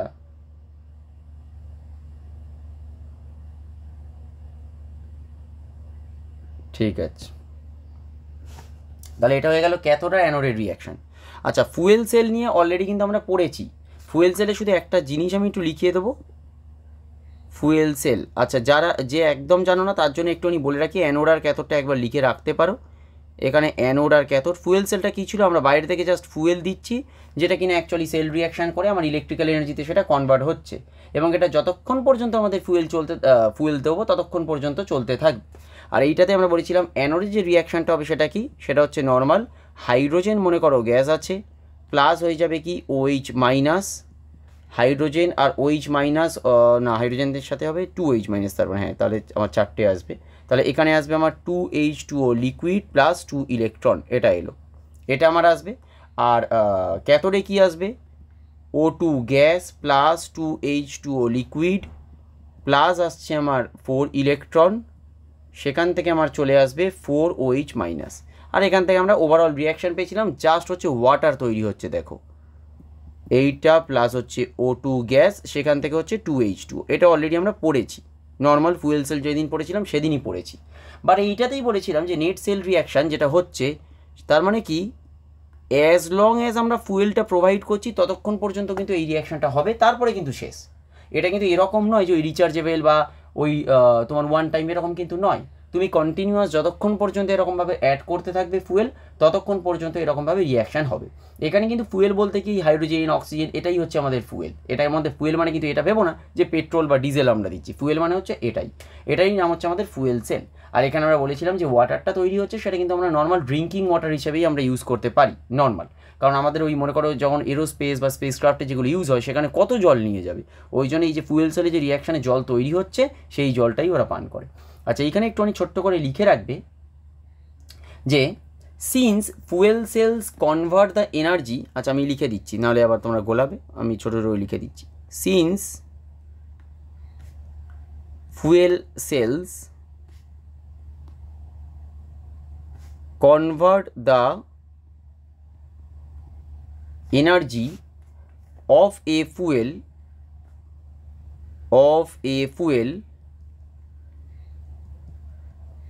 directly to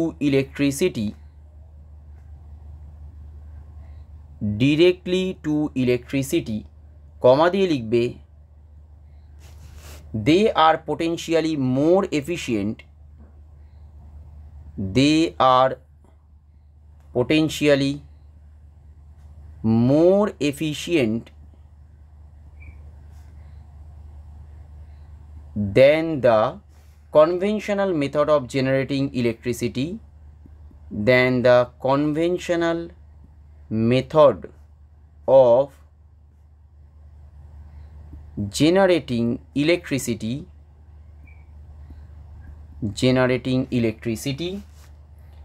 on a large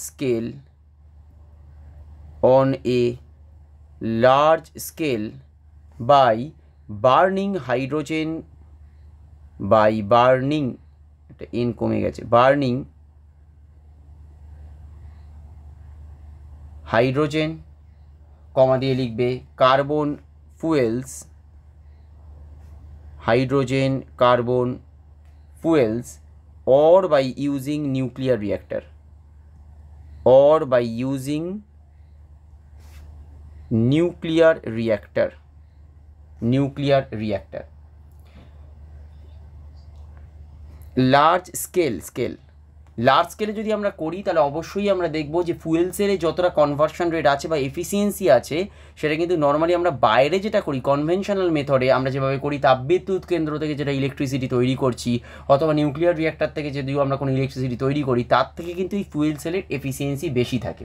হ্যাঁ, এইবারে ব্যাপারটা হচ্ছে কি, ফুয়েল সেলকে দেখলে মনে হচ্ছে 100% এফিশিয়েন্ট, মানে কি আমরা যতটা হাইড্রোজেনের অক্সিজেন দিচ্ছি পুরোটাই ওয়াটারে কনভার্ট হচ্ছে, এটা দেখলে মনে হচ্ছে, থিওরিটিক্যালি এটা মনে হচ্ছে, বাট প্র্যাকটিক্যালি কিন্তু এতটা হয় না।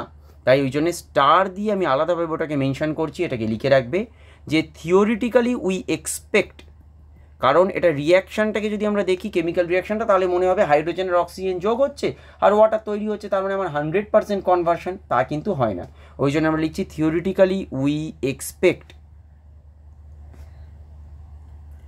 100% efficiency,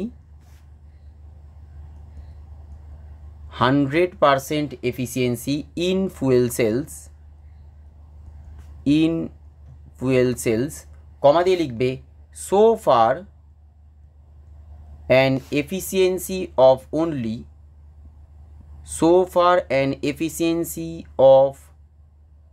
only 60 to 70% has been attained. আমরা যেটা ম্যাক্সিমাম পাই সেটা হচ্ছে 60 থেকে 70%ই পাই। হয়েছে?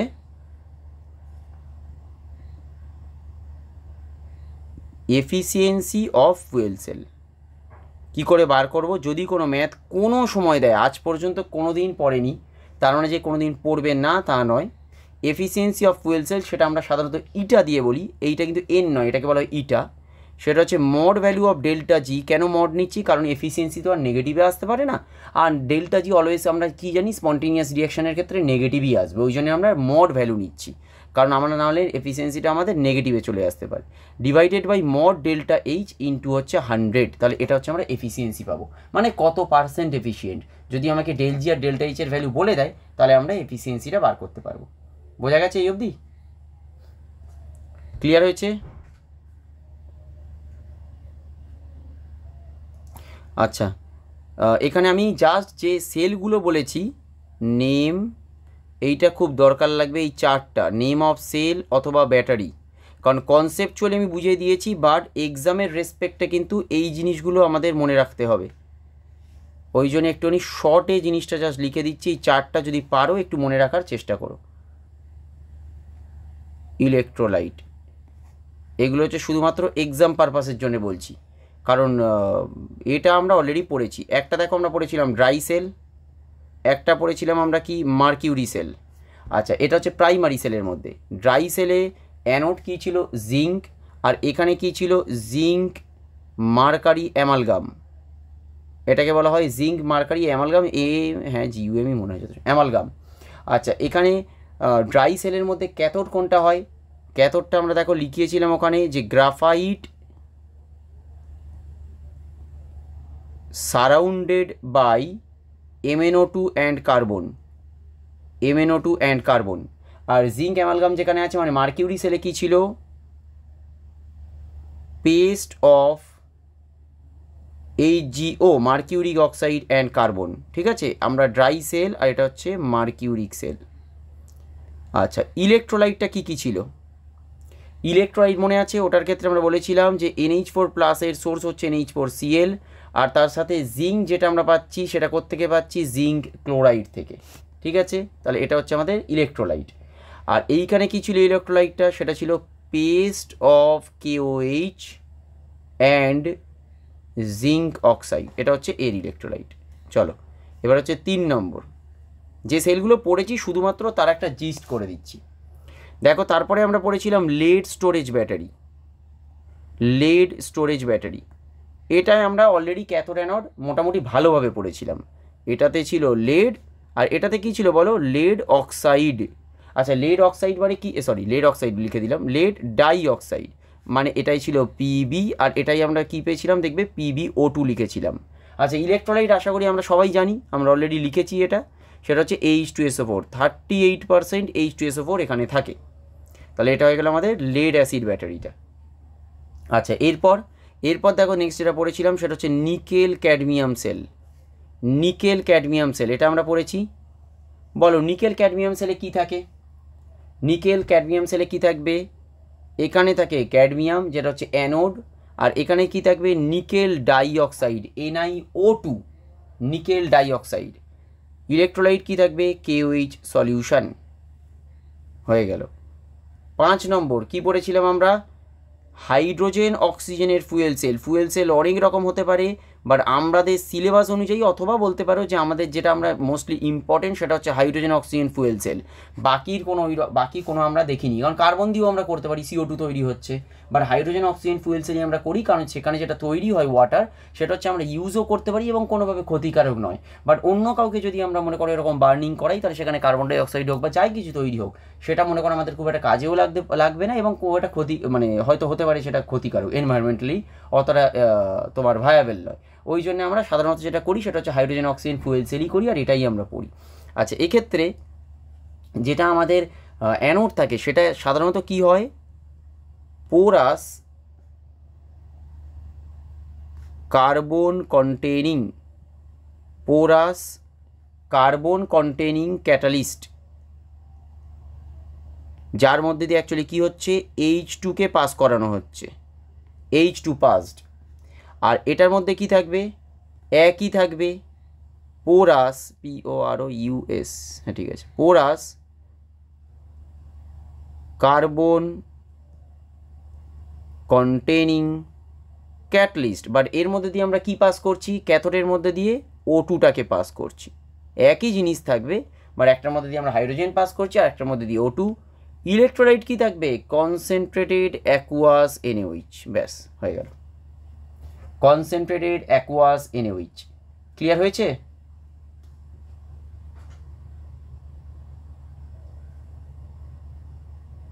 এই অবধি দেখো ক্লিয়ার হয়েছে কিনা।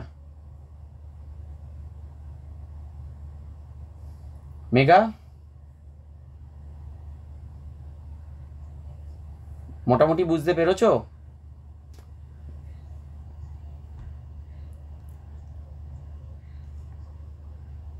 H2 পাসড আর O2 পাসড, এই তো তুমি নর্মাল রিয়াকশানটা দেখো না, এই রিয়াকশান দেখলে বুঝতে পারবে। ফুয়েল সেল কোথায় লিখলাম? এই তো ফুয়েল সেল, অ্যানোডে কী দিয়েছি? হাইড্রোজেন, আর ক্যাথোডে হচ্ছে অক্সিজেন, এটাই তো লিখেছি। অ্যানোডের আমার অ্যানোডটা কী দিয়ে তৈরি? অ্যানোডটা তৈরি হচ্ছে পোরাস কার্বন কন্টেনিং ক্যাটালিস্ট দিয়েই, মানে ওটা ইউজ করা হচ্ছে, কিন্তু অ্যানোডে আমরা কী দিচ্ছি? হাইড্রোজেনটাকে দিচ্ছি, আর ক্যাথোডে আমরা কী দিচ্ছি? অক্সিজেনটাকে দিচ্ছি। এই দেখো ফুয়েল সেলটা দেখো, তাহলে বুঝতে পারো। এই যে ক্যাথোডে অক্সিজেন পাস করা হচ্ছে, আর অ্যানোডে কী হচ্ছে? হাইড্রোজেনটাকে পাস করা হচ্ছে, কারণ অ্যানোডে হাইড্রোজেনটা তোমার H2O-তে কনভার্ট হয়ে যাচ্ছে অক্সিডাইজ হয়ে, আর ক্যাথোডে O2টা রিডিউস হয়ে OH- কনভার্ট হচ্ছে। বুঝতে পেরেছো? ঠিক আছে, চলো এটা হয়ে গেল আমাদের নর্মাল সেলগুলোর। এইবার সেলের ছাড়া একটু করসপন্ডিং একটু অন্যরকম একটা পার্ট পড়বো, সেটা হচ্ছে করোশনটা কী। দেখো করোশন মানে মোটামুটি তো আমরা জানি, এই মনে করো জং ধরে যাওয়া আমরা বলি, জং ধরে যাওয়া কিন্তু একটা করোশন। করোশনটা কিন্তু অ্যাকচুয়ালি যদি আমরা বলি, এটা এক ধরনের হচ্ছে ইলেকট্রোকেমিক্যাল ফেনোমেনা। করোশন হচ্ছে এক ধরনের ইলেকট্রোকেমিক্যাল ফেনোমেনা, FENOMENA, তাই তো? হ্যাঁ ঠিক আছে, চল ইলেকট্রোকেমিক্যাল ফেনোমেনা। আচ্ছা এক্সাম্পল হিসাবে আমরা অনেকগুলো বলতে পারি, যেরকম রাস্টিং, মানে যেটা এক্ষুনি বললাম যে রাস্টিং অফ মনে করো আয়রন, এটাই একটা মনে করো তোমার এক্সাম্পল, মানে জং ধরে যাওয়া যেটা বলছিলাম। এইখানে এই ছাড়া মনে করো হতে পারে যে কপার, অথবা মনে করো ব্রোঞ্জের যে করোশনগুলো হয় সেটাও হতে পারে। মানে মনে করো আমরা বলতে পারি যে গ্রিন কোটিং ওভার, সেটা কপারের ক্ষেত্রে আসতে পারে, সেটা ব্রোঞ্জের ক্ষেত্রে আসতে পারে, এই রকমই। এগুলো হচ্ছে সবই ইলেকট্রোকেমিক্যাল ফেনোমেনা। আমরা জাস্ট রাস্টিং অফ আয়রনটা কীরকমভাবে ইলেকট্রোকেমিক্যাল ফেনোমেনা হচ্ছে সেটাই দেখব। Lasting of iron, lasting of আয়রনের ক্ষেত্রে দেখো কীরকম রিয়াকশানটা হচ্ছে। অ্যানোডে কীরকম রিয়াকশান হয় রাস্টিং অফ আয়রন? আয়রন মানে কি, আয়রন তো নর্মাল সলিড স্টেটে থাকবে, তাহলে সেটা কিসে কনভার্ট হয়ে যায়, সেটা কিন্তু Fe2+ কনভার্ট হয়ে দুটো ইলেকট্রন রিলিজ করে, এটা হচ্ছে অ্যানোডের রিয়াকশান।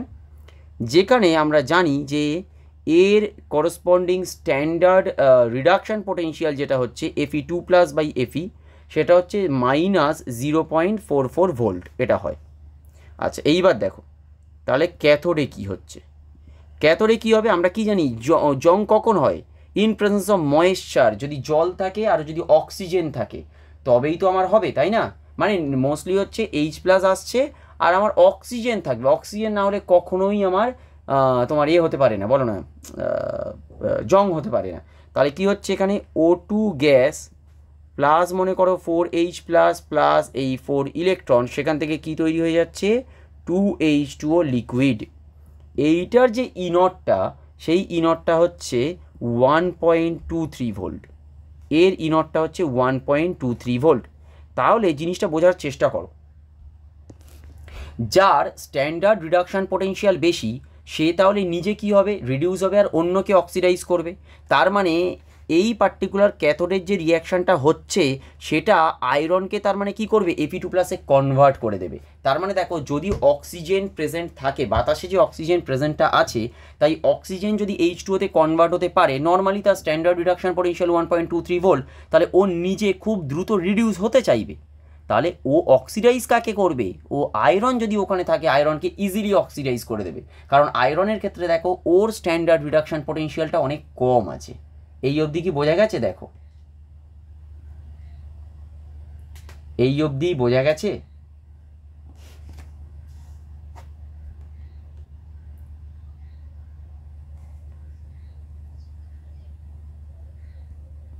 সেটা তো দেখাবো, সেটা তো দেখাবো করশন যখন হচ্ছে না সেটাই দেখাবো আমি, আগে করশনটা হচ্ছে সেটা দেখাই।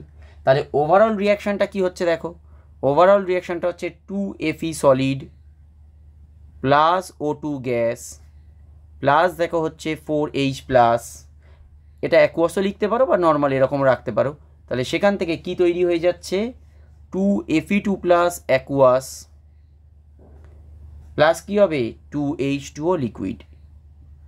এই টোটাল রিয়াকশানটার E0 সেল তাহলে কত আসবে বলো তো, এটা হয়ে যাবে 1.23 প্লাস কী হবে বলো, -0.44 ভোল্ট, এটাই তো হবে আলটিমেটলি। তাহলে হয়ে যাবে কত, 1.43 মানে 67 ভোল্ট। এবার বুঝতে পেরেছো কেন অ্যাকচুয়ালি লোহায় মরচে পড়ছে, কারণ নর্মাল যখন বাতাসে যে অক্সিজেনটা আছে সেটা যেহেতু ওয়াটারে কনভার্ট হচ্ছে অক্সিডাইজ হয়ে, এটার যে স্ট্যান্ডার্ড রিডাকশান পোটেনশিয়ালটা আছে তার এই স্ট্যান্ডার্ড রিডিউস হয়েছে, অক্সিজেনটা রিডিউস হয়েছে H2O-তে কনভার্ট হয়ে যাচ্ছে, এই যে স্ট্যান্ডার্ড রিডাকশান পোটেনশিয়ালটা এটা কিন্তু Fe2+/Fe-র স্ট্যান্ডার্ড রিডাকশান পোটেনশিয়ালের থেকে ঢের বেশি। তাহলে ও নিজে রিডিউস হচ্ছে আর Fe-কে কী করবে, Fe2+-এ অক্সিডাইজ করে দিচ্ছে। এই কারণেই হচ্ছে অ্যাকচুয়ালি কি আমার করশন হচ্ছে। তাহলে স্যার অন্য কোনো মেটালের কেন করশন হয় না, সব মেটালের তো আর হয় না করশন, কারণ সেই মেটালের স্ট্যান্ডার্ড রিডাকশান পোটেনশিয়াল এই যে oxygen by H2O standard reduction পোটেনশিয়ালের থেকে অনেকটা বেশি। তাহলে সে ওয়াটারটা যেরকম রিডিউস হচ্ছে তার জন্য ও যে নিজে অক্সিডাইজ হয়ে যাবে সেটা হবে না, ওই জন্যেই সেক্ষেত্রে মানে অন্য কারোর ক্ষেত্রে মনে করো সবসময় এটা যে হয়ে যাবে সেটা কিন্তু নয়। তাহলে যেসব মেটালের স্ট্যান্ডার্ড রিডাকশান পোটেনশিয়ালটা এই ধরনের মনে করো O2/H2Oর স্ট্যান্ডার্ড রিডাকশান পোটেনশিয়ালের থেকে কম হয়ে যাচ্ছে তাদের ক্ষেত্রে এই প্রবলেমটা হচ্ছে। যেরকম একটা এক্সাম্পল আয়রন, কপার অথবা মনে করো ওই ব্রোঞ্জ, এদের ক্ষেত্রে এই ধরনের প্রবলেম হবে, বাট সবার ক্ষেত্রে এটা হবে না। তাহলে এক্ষেত্রে মরচে পড়াটা কি, মরচে পড়াটা মানে কি Fe2+, না Fe2+ মানে তো আর মরচে পড়া নয়। তাহলে ফাইনাল যে রিয়াকশানটা হচ্ছে তখন রাস্টিংটা তাহলে কীভাবে হচ্ছে দেখো, রাস্টিংটা হচ্ছে যেই মনে করো এই Fe2+টা তৈরি হলো, এখন কি আছে এই Fe2+টা অক্সিজেনের সাথে রিয়াকশান করবে প্লাস মনে করো 4H2O তার সাথে রিয়াকশান করে যেটা তৈরি করবে দিস ইজ Fe2O3 সলিড, যেটা কিনা আয়রনের ওপরে একটা ওই রকম আলাদাভাবে একটা মানে কীরকম বলবো সলিডের একটা প্রলেপ পড়ছে, এইটা হচ্ছে রাস্টিং, এইটা হচ্ছে এখন রাস্টিং। বাট রাস্টিংটা হচ্ছে কিভাবে, তার মেকানিজম কিন্তু আগেরটা, Fe2+টা তৈরি হচ্ছে বলে কিন্তু রাস্টিংটা হচ্ছে। না হলে কিন্তু রাস্টিং হবে না। তাই রাস্টিংয়ের নর্মাল যদি আমরা বলি জেনারেল ফর্মুলা, এর যদি জেনারেল ফর্মুলা আমরা বলি তাহলে কিন্তু আমরা বলবো যে Fe2O3 ডট বা কমা দিয়ে লিখতে পারো XH2O, এটা হচ্ছে রাস্টিংয়ের জেনারেল ফর্মুলা। তাই Fe2O3টা হচ্ছে ফর্মুলা রাস্টিংয়ের, কিন্তু তৈরি কখন হবে? যদি +2 অক্সিডেশন স্টেট ওটা তৈরি করে তবে তো তৈরি হবে, না হলে কখনো হবে না। বুঝতে পেরেছো তো? দেখো, আর Fe2O3তে কিন্তু আয়রনটা কিসে আছে? +3-তে। Fe2O3 মানে আয়রন আছে +3-তে। এই অবধি কি বুঝতে পেরেছো সবাই? দেখো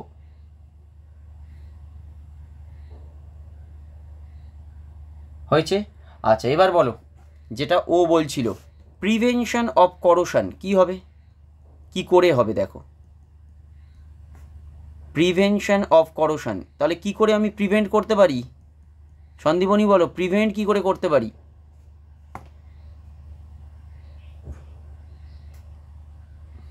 হ্যাঁ, আর কি?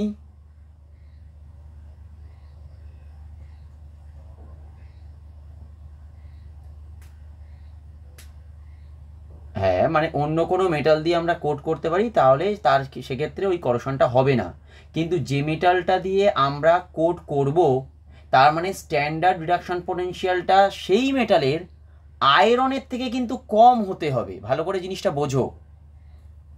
আবার দেখো জিনিসটা বলছি, যেরকম মনে করো তুমি আয়রনের ওপরে কারোর তো প্রলেপ লাগিয়ে দিলে, এখন আমি যার প্রলেপটা লাগাচ্ছি জিনিসটা কিন্তু ভালো করে বুঝবে, আয়রনের সাথে আগে কি ছিল? নর্মাল অক্সিজেনের হচ্ছে ওটা রিয়াকশনটা। তাহলে O2/H2O এর স্ট্যান্ডার্ড রিডাকশন পোটেনশিয়ালটা আয়রনের থেকে বেশি বলেই তো আয়রনকে অক্সিডাইজ করে দিচ্ছে, তাই তো রাস্টিংটা হচ্ছে। তাহলে এখন তুমি আয়রনের ওপরে যার প্রলেপটা লাগাবে তার স্ট্যান্ডার্ড রিডাকশন পোটেনশিয়াল যদি মনে করো আয়রনের থেকে বেশি থাকে, একই প্রবলেমই তো হবে আবার, তাই না?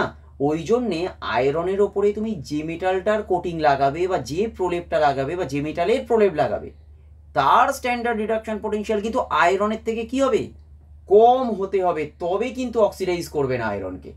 আমি ক্লিয়ার করতে পেরেছি? আগে জিনিসটা আগে দেখো, বোঝা গেছে? এই বোঝা গেছে? ঠিক আছে। হ্যাঁ, যেরকম জিঙ্ক, আর জিঙ্কের যে প্রলেপটা দেওয়া হয় সেটার নাম কি? ওটাই হচ্ছে গ্যালভানাইজেশন। কিন্তু এগুলো আমরা আগে পড়ে এসেছি নর্মাল, এখন এটাকে কনসেপচুয়ালি পড়ছি যে কেন জিঙ্কের প্রলেপ, কেন অন্য কারণ নয়, কেন অন্য কোনো মেটালের প্রলেপ দিচ্ছি না? কারণ অন্য কোনো মেটালের প্রলেপ যদি দিই, হতে পারে মনে করো তার রিডাকশন পোটেনশিয়াল বেশি, তাহলে সেও কিন্তু আয়রনকে অক্সিডাইজ করে দেবে। তাই এমন দিচ্ছি যার রিডাকশন পোটেনশিয়ালটা ওর থেকে কম হচ্ছে। তাহলে এইখানে আমি আর লিখছি না, একটুখানি ছোটো ছোটো করে বলছি, লিখে নাও। আশা করি লিখতে পারবে, কারণ এখানে শক্ত কিছু নেই। লেখো, corrosion of metal is prevented by, corrosion of metal is prevented by applying protective coating, applying protective coating বলে ব্র্যাকেটের মধ্যে লিখবে, যেরকম আমি লিখছি, যে সাচ অ্যাজ, গ্রিজ দিয়ে করা যেতে পারে কারণ গ্রিজ হচ্ছে ইনার্ট ইন নেচার, গ্রিজে কোনো রিয়াকশানই হয় না, তাই পেন্ট দিয়ে করা যেতে পারে, that is inert in nature, এটা দিয়েও আমাদের হতে পারে। বিসফেনল একই লজিক, অর মেটাল কোটিং। এই যে মেটাল কোটিংটা হচ্ছে এইটা নিয়ে আমরা একটুখানি পড়বো, কারণ বাকিটা ইলেকট্রোকেমিস্ট্রির কোনো পার্ট নয়। এই গ্রিজ, পেন্ট, বিসফেনল এগুলো কিন্তু ইলেকট্রোকেমিস্ট্রির কোনো পার্ট নয়। যেটা ইলেকট্রোকেমিস্ট্রির পার্ট দ্যাট ইজ মেটাল কোটিংটা, এইটা হচ্ছে আমাদের ইলেকট্রোকেমিস্ট্রির একটু পার্ট, যেটা নিয়ে আমরা একটু দেখবো। ব্র্যাকেট ক্লোজ করে দাও, ব্র্যাকেট ক্লোজ করে দিয়ে লেখো on metal surface full stop, on metal surface full stop, হয়ে গেল। ফুল স্টপ দিয়ে লেখো, in case of iron this coating is done in two ways, in case of iron this coating is done, this coating is done in two ways, in two ways। একটাকে বলি আমরা electrolysis, electrolysis যেরকম আমরা chromium, nickel and মনে করো cadmium coating করাতে পারি, মানে আয়রনের ওপরে। আয়রনটা কিন্তু একই রকমভাবে আমার মজবুত হয়ে যাবে এবং মরচে পড়বে না, ইলেকট্রোলাইসিস মেথড অনুযায়ী করা যেতে পারে। ইলেকট্রোলাইসিস কি অলরেডি আমরা সেটা কিন্তু ডিসকাস করেছিলাম। কীরকমভাবে হয় ইলেকট্রোলাইসিসের ক্ষেত্রে? সাধারণত যেটা ক্যাথোড থাকে, ক্যাথোডে কী হবে, মেটালটা রিডিউস হয়ে একটা ডিপোজিশন দেবে, ওই ডিপোজিশনটা কার ওপর পড়ছে, আয়রনের ওপর পড়ছে, তাহলে সেটা হচ্ছে ইলেকট্রোলাইসিস। ইলেকট্রোলাইসিস আশা করি তোমরা জানো, এবং সেই ইলেকট্রোলাইসিসের ক্ষেত্রে কিন্তু আমরা এটাও পড়েছিলাম যে একটা অ্যাটাকিং ইলেকট্রোড হতে পারে, একটা নন অ্যাটাকিং হতে পারে। অ্যাটাকিং মানে যেটা হচ্ছে ইনার্ট ইন নেচার নয়, যেরকম মনে করো ফর এক্সাম্পল জিঙ্ক ইলেকট্রোড, তোমার বলো না ক্যাডমিয়াম, এইগুলো যেগুলো আছে এগুলোর ক্ষেত্রে এগুলো অ্যাটাকিং ইলেকট্রোড। আর একটা হতে পারে ইনার্ট ইলেকট্রোড, যেরকম প্ল্যাটিনাম, এরা কিন্তু বা গ্রাফাইট, এরা কিন্তু কখনোই কোনোভাবে কোনো রিয়াকশানে পার্টিসিপেটই করবে না। তাই ইলেকট্রোলাইসিস মেথডটা হচ্ছে ওটা যেখানে হচ্ছে কোনো একটা সার্টেন মেটাল আছে, সার্টেন মেটাল হচ্ছে অক্সিডাইজ হচ্ছে অ্যানোডে, আর ক্যাথোডে কী হবে সেটাই কিন্তু মনে করো মেটাল আয়নটা রিডিউস হয়ে আমার ডিপোজিশন দেবে। এই যে ডিপোজিশনটা দিচ্ছে সেই ডিপোজিশনটাই হবে ক্রোমিয়ামের বা নিকেলের বা ক্যাডমিয়ামের। এই ডিপোজিশনটা কার ওপরে পড়ছে, আয়রনের ওপরে একটা প্রলেপ দিচ্ছে, এই জন্য আয়রনটা নর্মালি সেভ হচ্ছে ফ্রম রাস্টিং। আর একটা হতে পারে সেটা কি, সেটা হচ্ছে dipping iron objects in a molten metal, এটা হচ্ছে normal in a molten metal, মানে কোনো মেটাল মনে করো লিকুইড স্টেটে আছে, গলিয়ে দিয়েছো, আমরা হিট করে গলিয়ে দিয়েছি, সেই তার মধ্যে লোহার রডটাকে তুমি ডুবিয়ে তুলে নাও, ব্যাস তার উপরে একটা কোটিং হয়ে গেল। যেরকম এটা করা যেতে পারে মনে করো zinc and tin coating, zinc and tin coating, ব্যাস ফুল স্টপ। আচ্ছা ফুল স্টপ দিয়ে এবারে ওর সাথে লিখে রাখো, use of zinc coating to protect iron is called galvanization. আচ্ছা 1 আর 2 লিখোছো তো, 1 আর 2 নম্বর লেখা হয়ে গেছে তো? ঠিক আছে, লেখো use of zinc coating to protect iron, use of zinc coating to protect iron is called galvanization, is called galvanization.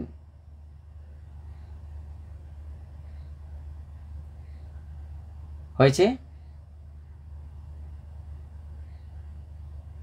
আচ্ছা দেখো তাহলে এক্ষেত্রে কি হচ্ছে, এক্ষেত্রে ভালো করে জিনিসটা দেখো, E naught of zinc 2+ by zinc, এটার ভ্যালুটা হচ্ছে -0.76, আর E naught of Fe2+ by Fe, এটার ভ্যালু হচ্ছে -0.44 ভোল্ট। তাহলে কার রিডাকশন পোটেনশিয়াল বেশি, আয়রনের। তাহলে আয়রনটা কী হবে, রিডিউস হবে, তার মানে আয়রনটা Fe হিসাবেই থাকবে, ও Fe2+ যাবে না, তার মানে রাস্টিং হচ্ছে না। এই অবধি ক্লিয়ার সবার?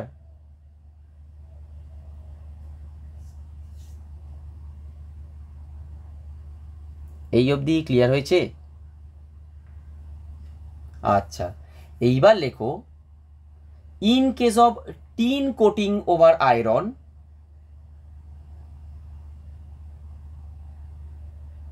in case of tin coating over iron,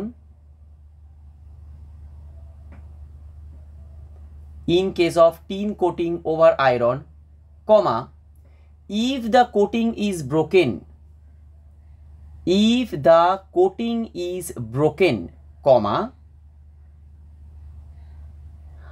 iron is exposed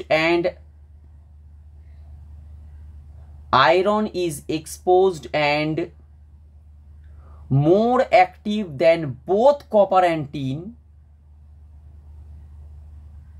iron is exposed and being more active than tin, করো more active than tin is corroded, full stop দিয়ে লেখো, here iron corrodes more rapidly,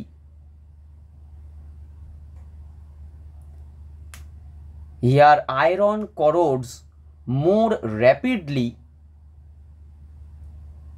than it does in absence of tin, than it does in absence of tin, হয়েছে? than it does in absence of tin, হয়েছে? আচ্ছা কেন হচ্ছে কারণটা বোঝো, ওর নিচে এই দুটো লিখে রাখবে। দেখো E naught of Fe, sorry E naught of SN two plus by SN, এটাই তো টিন, এটার ভ্যালু হচ্ছে -0.14 ভোল্ট, আর E naught of FE two plus by FE এটার ভ্যালু হচ্ছে -0.44 ভোল্ট। তাহলে বুঝতে পেরেছো এইটা এখন বেশি হয়ে গেছে। তাহলে যদি আমি প্রলেপটা দিই, প্রলেপটা কিন্তু থাকবে, বাট সামান্য যদি মনে করো ক্র্যাক হয় আর আয়রনটা এক্সপোজ হয়, বাইরে বেরোতে পারে হালকাও, ব্যাস সঙ্গে সঙ্গে টিনকে শেষ করে দেবে, সঙ্গে সঙ্গে টিনটা আয়রনকে শেষ করে দেবে। কেন? কারণ ও যেই এক্সপোজ হবে, যেই চান্স পাবে এক্সপোজ হওয়ার, সঙ্গে সঙ্গে কি হচ্ছে, আয়রন টু প্লাস বাই আয়রনের রিডাকশান পটেনশিয়ালের থেকে টিন টু প্লাস বাই টিনের রিডাকশান পটেনশিয়াল বেশি, তাহলে টিনটা বেশি পরিমাণে রিডিউস হবে এবং ও আয়রনকে অক্সিডাইজ করে দেবে, মানে প্রচণ্ড ফাস্ট অক্সিডেশন হবে। তাই এখানে প্রলেপটা তুমি দিয়ে রাখতে পারো আনটিল অ্যান্ড আনলেস আয়রনটা এক্সপোজ হয়নি বাইরে, কিন্তু যেই হালকা এক্সপোজার আসবে সঙ্গে সঙ্গে মানে ড্রাস্টিক্যালি রাস্টিং পড়বে। কেন ড্রাস্টিক্যালি রাস্টিং পড়ছে? কারণ টিন টু প্লাস বাই টিনের দেখো রিডাকশান পটেনশিয়ালটা এফি টু প্লাস বাই এফির থেকে বেশি। এই জন্যে জিঙ্ক দিয়ে আয়রনের প্রলেপটা যদি দেওয়া হয়, যদি সামান্য মনে করো আয়রনটা বাইরে এক্সপোজ হলো বা মনে করো ওই কোটিংটা হালকা নষ্ট হয়ে গেল, তাতেই যে সঙ্গে সঙ্গে রাস্টিং পড়বে সেটা কিন্তু হবে না। বাট টিন দিয়ে যদি তুমি আয়রনের রাস্টিং দাও আর সেখানে মনে করো হালকা মনে করো ওই কোটিংটা নর্মাল ব্রেক করে গেল, তাহলে কিন্তু মানে একদম র্যাপিডলি রাস্টিং পড়বে। বোঝা গেছে জিনিসটা? বোঝাতে পেরেছি কি? দেখো এই অবধি কি বুঝতে পেরেছো মেঘা?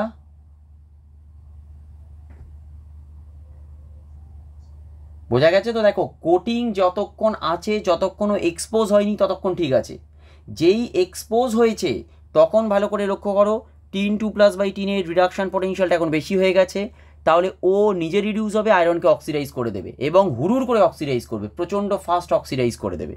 তাই নর্মাল যখন ছিল তার থেকে বেশি তাড়াতাড়ি অক্সিডাইজ করবে। কিন্তু জিঙ্ক টু প্লাস বাই জিঙ্কের ক্ষেত্রে কিন্তু এই প্রবলেম নেই, ও হালকাও যদি এক্সপোজ হয় তাতেও প্রবলেম হবে না। কেন? কারণ স্টিল জিঙ্কের কিন্তু রিডাকশান পটেনশিয়ালটা আয়রনের থেকে কম আছে। হয়ে গেল। এইপরে দেখো নর্মাল আমরা তাহলে কপারের ক্ষেত্রে কি ইউজ করতে পারি, ওখানে লিখে রাখো tin protects copper, tin protects copper in the same way as zinc protects iron. Tin protects copper in the same way as zinc protects iron, as zinc protects iron, as zinc protects iron।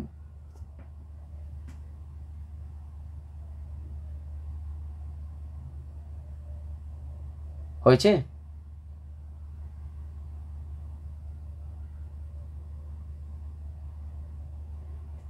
এখানে আর একটা জিনিস হয়, তবে এতটা শক্ত তোমাদের লাগবে বলে মনে হয় না, জাস্ট ঠিক আছে একটু আমি লিখিয়ে দিই আর এইটা শেষ করছি। এই জানো সন্দীপনী জানো ক্যাথোডিক প্রোটেকশন, এটা জানো?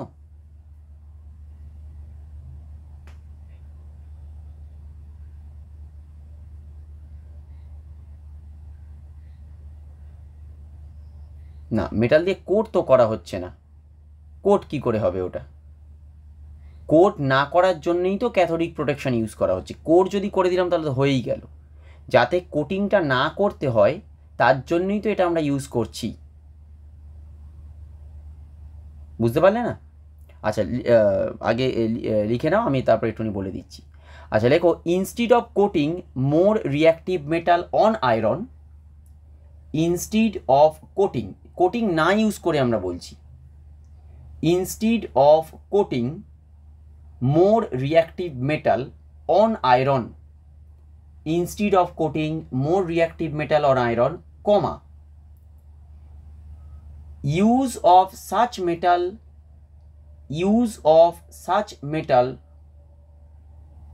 is made as sacrificial anode। Coating আমরা করিনি, ওটাকে অ্যানোডে ব্যবহার করে দিচ্ছি, যেরকম ক্যাথোড অ্যানোড হয় ওটাকে অ্যানোড হিসেবে ব্যবহার করছি। The use of such metal is made as sacrificial anode. কেন ব্যবহার করছি জিনিসটা বোঝো। হয়ে গেছে? এই অবধি লেখাটা হয়েছে কি? দেখো আচ্ছা কেন ব্যাপারটা দেখো কীরকমভাবে আমরা করছি। আমরা মনে করো আয়রনের ওপরে প্রলেপটা দিচ্ছি না, আমরা কোটিং করছি না। কোটিং না করলে আর একটা কী কাজ করতে পারি, আয়রনটাকে মানে যে আয়রনটা আছে ওই আয়রনটাকে আমরা সাইডে রেখে অন্য একটা মেটালকে আমরা অ্যানোড হিসাবে ব্যবহার করছি, জাস্ট স্যাক্রিফাইস করছি মেটালটাকে। কেন? কারণ ওটাকে যদি অ্যানোড হিসাবে ব্যবহার করি তাহলে ও অক্সিডাইজ হবে, আর তাহলে আয়রনটাকে কি করবে, অলওয়েজ রিডিউস স্টেটে রাখবে। তার মানে আয়রনটাকে কখনোই কেউ রাস্টিং হতে দেবে না। বোঝা গেছে জিনিসটা? তার মানে আমরা একটা মেটালকে অ্যানোড হিসাবে ব্যবহার করছি, বাট ওটাকে জাস্ট আমরা স্যাক্রিফাইস করছি। কেন স্যাক্রিফাইস করছি? কারণ অ্যানোডে ওই মেটালটা যদি ব্যবহার করি ওই মেটালটা অলওয়েজ অক্সিডাইজ হবে, আর ওই মেটালটা যদি অক্সিডাইজ হয় তাহলে আয়রনকে কি করবে, যদি Fe2+ ফর্ম হয় তাহলেও কিন্তু তাকে রিডিউস করে Fe-তে রাখবে। তাহলে আয়রন কখনো রাস্টিং পড়বে না বা আয়রনের উপরে রাস্টটা আসবে না। এই জন্যে তাহলে আমরা এটাকে কি বলছি, ক্যাথোডিক প্রোটেকশন। কারণ আয়রনটা কোথায় আছে, আমার ক্যাথোডে আছে। আয়রনটা ক্যাথোডে যদি থেকে থাকে তাহলে ওটা অলওয়েজ Fe-তে থাকবে, ওটা কখনোই Fe2+ আর কনভার্ট হচ্ছে না। বোঝা গেছে? এইটা ক্লিয়ার হয়েছে?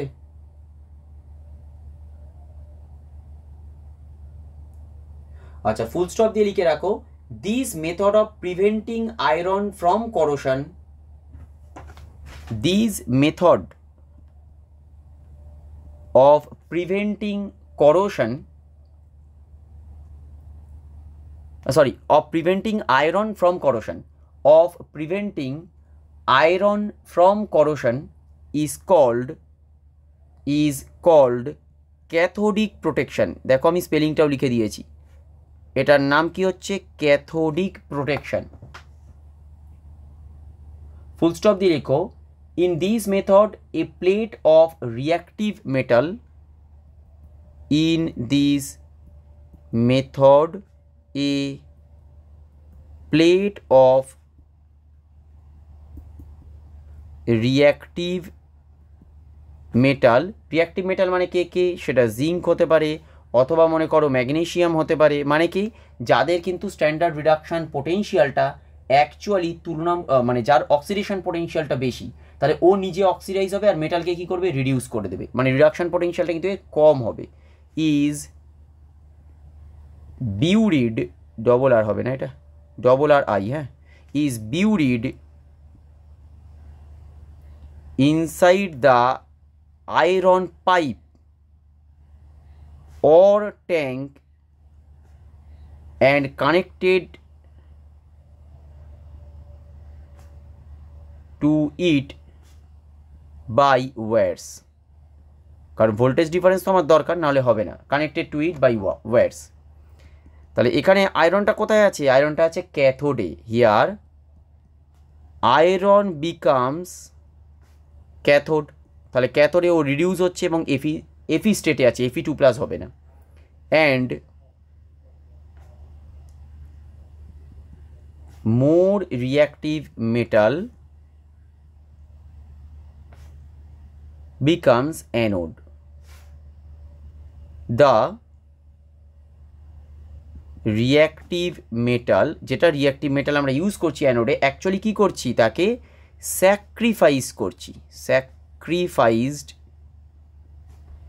to protect the iron,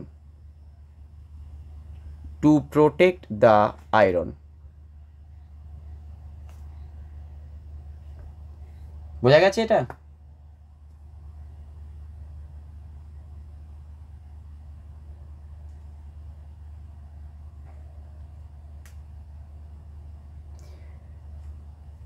এই অবধি বুঝতে পেরেছো? নামটা বলো না, আমি ভুলে যাচ্ছি আবার। আরে মেঘা,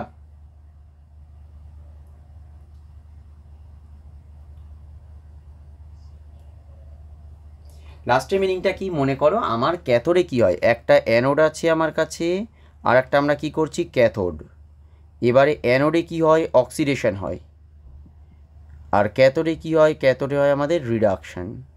তাহলে এখানে মনে করো আমি একটা মেটাল নিচ্ছি যে কিনা হচ্ছে মেটালটা N++ ইলেকট্রন যাচ্ছে, আর এইখানে ক্যাথোডে কী হবে, যদি কোনো সময় Fe2+টা তৈরি হয় তাহলে Fe2+টা কিন্তু অলওয়েজ কী হবে, দুটো ইলেকট্রন নিয়ে বা মনে করো যাই হোক সেক্ষেত্রে আমার Fe-তে কনভার্ট হয়ে যাবে। এই কারণে আমরা কি বলছি, এইখানে অ্যানোডে কোনো একটা পার্টিকুলার মেটাল আমি নিচ্ছি যে কিনা অলওয়েজ এই রকম অক্সিডাইজ হতে পারবে বা যার অক্সিডেশন পোটেনশিয়ালটা অনেকটা বেশি থাকবে। তাহলে ও যদি অক্সিডাইজ হয় তাহলে মানে ও যদি অক্সিডাইজ হয় ঠিক উল্টোভাবে কি হচ্ছে, ক্যাথোডে আয়রন 2+কে রিডিউস হতেই হবে। কিন্তু ওই যে মেটালটা ইউজ করছি ওই মেটালটা কি অ্যাকচুয়ালি আমাদের কাজ আছে? আমাদের কাজ নেই, ওটাকে আমরা স্যাক্রিফাইস করছি। কেন স্যাক্রিফাইস করছি? যাতে ওর ওই রিয়াকশনটার জন্য ক্যাথোডে আয়রন 2+ থেকে আয়রন কনভার্ট হতে পারে এবং আয়রনে যাতে মরচে না পড়ে, যাতে কোনোভাবেই আয়রন 2+ কনভার্ট না হয়। এই জন্যে অ্যানোডে আমরা আলাদা একটা মেটাল রাখছি যেটা তুলনামূলকভাবে আয়রনের থেকে মোর রিয়াক্টিভ হবে বা আয়রনের থেকে মোর অ্যাক্টিভ হবে। আর মোর অ্যাক্টিভ মেটাল মানে কি? যার অক্সিডেশন পোটেনশিয়ালটা আয়রনের থেকে বেশি হবে। তাহলে অক্সিডেশন পোটেনশিয়াল যদি ওর বেশি হয় তার মানে ও নিজে বেশি অক্সিডাইজ হবে আর আয়রন 2+টাকে কি করবে? রিডিউস করে দেবে। বোঝা গেছে জিনিসটা? ক্লিয়ার হয়েছে তো? ওই জন্য অ্যাকচুয়ালি আমরা এই ধরনের একটা ফলস অ্যানোড ব্যবহার করছি। ফলস অ্যানোড বলতে কি, বা একটা বলতে পারো রেপ্লিকা অ্যানোডের, মানে একটা মানে আলাদাভাবে একটা মেটাল ইউজ করছি যেটা জাস্ট একটা মানে ফলস মেটাল যে কিনা তোমার অ্যানোডে অক্সিডেশনটা দেখানোর জন্য ক্যাথোডে আয়রন 2+টাকে রিডিউস করে আয়রনে কনভার্ট করছে। কারণ আমাদের মেন মোটিভটা হচ্ছে আয়রন 2+টা আয়রনে কনভার্ট হোক, এটা আমাদের মোটিভ। কিন্তু আয়রন 2+টা আয়রনে কনভার্ট হবে কি করে? যদি অ্যানোডে একটা কোনো মোর রিয়াক্টিভ মেটাল অক্সিডাইজ হয়, তবে ওই ইলেকট্রনটা এসে তো আয়রন 2+টাকে রিডিউস করে আমার আয়রনে কনভার্ট করবে। আমরা সেইটাই চাইছি। এই জন্য এটার নাম হচ্ছে ক্যাথোডিক প্রোটেকশন।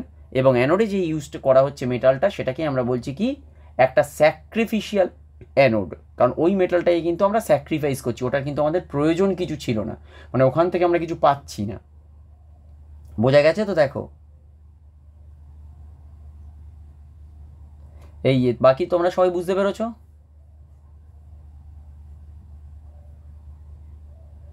এই সন্দীপনী, ঠিক আছে। আমাদের ইলেকট্রোকেমিস্ট্রি মোটামুটি পুরো পার্টটাই এখানে কমপ্লিট। হ্যাঁ, এবার যেই অ্যাডভান্সের জন্য অ্যাকচুয়ালি আরও একটু কিছু পার্ট হয়, বাট আমরা তো এখানে অ্যাডভান্স শিখছি না, তাই অ্যাডভান্সটা আমি বলছি না। অ্যাডভান্সের বলতে কি, মনে করো সেক্ষেত্রে এই ধরনের কিছু কিছু ইলেকট্রোড আছে, এই সিলভার বাই মনে করো সিলভার AgCl বাই Ag, এই ধরনের ইলেকট্রোডগুলো আছে সেখানে। বাট এইগুলো অ্যাকচুয়ালি আমাদের নর্মাল যেই মেন বা এইগুলোতে কিন্তু কিছু পড়ে না। তাতেও আমি বলে দিলাম নর্মাল সিলভার প্লাসের যেটা বলেছি ওই কনসেপ্টটা মনে রাখবে, ওই কনসেপ্টটাতেই কিন্তু ম্যাক্সিমাম জায়গায় হয়ে যাবে। এই silver chloride by silver electrode এগুলো কিন্তু সাধারণত আমাদের যেই মেনে আসবে না, হ্যাঁ যদি আসে যেই অ্যাডভান্সে আসতে পারে নিঃসন্দেহে, বাট যেই মেনে এগুলো দেবে না, এই silver chloride by silver electrode এগুলো সাধারণত দেয় না। আর নিটের যদি বলো, নিটের দিক থেকে তো আমরা যেটা সিলেবাসে আছে তার থেকে আমরা তুলনামূলক বেশি পড়ে আছি, নিটে কোনো প্রবলেম হবে না। যেটুকু আমি পড়িয়েছি that will be more than enough. হ্যাঁ, শুধুমাত্র কিন্তু মনে রাখবে যে কনসেন্ট্রেশন সেলটা পড়িয়েছি, that is very much important. Concentration cell অনেক জায়গায় মানে অনেক হিজি বিজি অনেক বড় করে পড়ায়, অত কিচ্ছু মনে রাখার দরকার নেই। যেরকম সেল দেবে সেই সেল রিপ্রেজেন্টেশনই তোমরা করবে। শুধু এইটা মনে রাখবে কনসেন্ট্রেশনটা কোথায় আলাদা হচ্ছে। যদি ইলেকট্রোলাইটে আলাদা হয় that is electrolytic concentration cell, যদি ইলেকট্রোডে আলাদা হয় that will be electrode concentration cell. ব্যাস। নার্স্ট ইকুয়েশন যদি সেলের সময় তোমাদের লিখতে হয়, সিম্পল আমরা কি করব, নার্স্ট ইকুয়েশনটা লেখার সময় কি করব, মাইনাস লিখবো 0.059/n ইন্টু লগ, ওপরে কি আসবে প্রোডাক্টের কনসেন্ট্রেশন, নিচে হচ্ছে রিয়াক্ট্যান্টের কনসেন্ট্রেশন। সেল রিপ্রেজেন্টেশন যদি দিয়ে দেয়, মনে করো একটা সেলের এরকম রিপ্রেজেন্টেশন দিয়ে দিয়েছে জাস্ট, আর কিছু দেয়নি, তখন কি করব, আমি আগে সেল রিয়াকশানটা দরকার হলে লিখে নেবে। সেল রিয়াকশানটা লেখার পর তুমি নার্স্ট ইকুয়েশন লেখো, হয়ে যাবে। হাফ সেলের জন্য নার্স্ট ইকুয়েশন নর্মালি হাফ সেল লিখবে, তার করসপন্ডিং নার্স্ট ইকুয়েশন।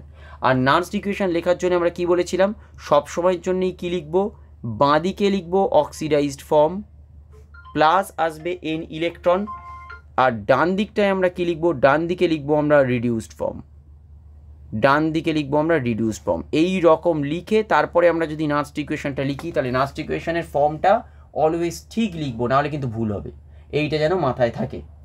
আর লাস্ট একটা জিনিস একটু বলে দিই, ওই যে ওই কতটা মনে করো সিলভার ডিপোজিট বা কিছু হচ্ছে, যেটা মনে আমি জিজ্ঞাসা করেছিল, যদি বোর্ডের প্রশ্ন আমাদের কাছে আসে, বোর্ডের কোশ্চেন যদি আসে, তাহলে কিন্তু আমাদের ফ্যারাডেজ সেকেন্ড লটাকে আমরা ইউজ করব। কীরকমভাবে ইউজ করব সেটা হচ্ছে ওই W1/W2 ইকুয়ালস টু আমাদের চলে আসবে কি E1/E2, এই মেথডে আমরা এটাকে অ্যাপ্লাই করব। বাট আমার যদি এটা নিড বা কোনো রেসপেক্টে আসে তাহলে আমরা নর্মাল কনসেপচুয়ালি অ্যাপ্লাই করে দেবো, কারণ অনেক তাড়াতাড়ি হয়ে যাবে সেক্ষেত্রে। আর যদি এক্ষেত্রে হয় আমাদের নর্মাল ওয়েস্ট বেঙ্গল বোর্ডের ক্ষেত্রে, তাহলে আমরা কিন্তু ওই হাফ সেল রিয়াকশানগুলো আগে লিখবো, হাফ সেল রিয়াকশান থেকে W1/W2 করে আমরা ওটা বার করবো, কারণ ইকুইভ্যালেন্ট ওয়েটটা আমায় বার করতে হবে, কারণ এখানে দেখাতে হবে ওটা, তার মানে ওর করসপন্ডিং আমরা মার্কস পাবো, ওইটা দেখাতে হবে, তাই সেই বেসিসে আমায় করতে হবে ওটা। ঠিক আছে, এই অবধি বোঝা গেছে তো?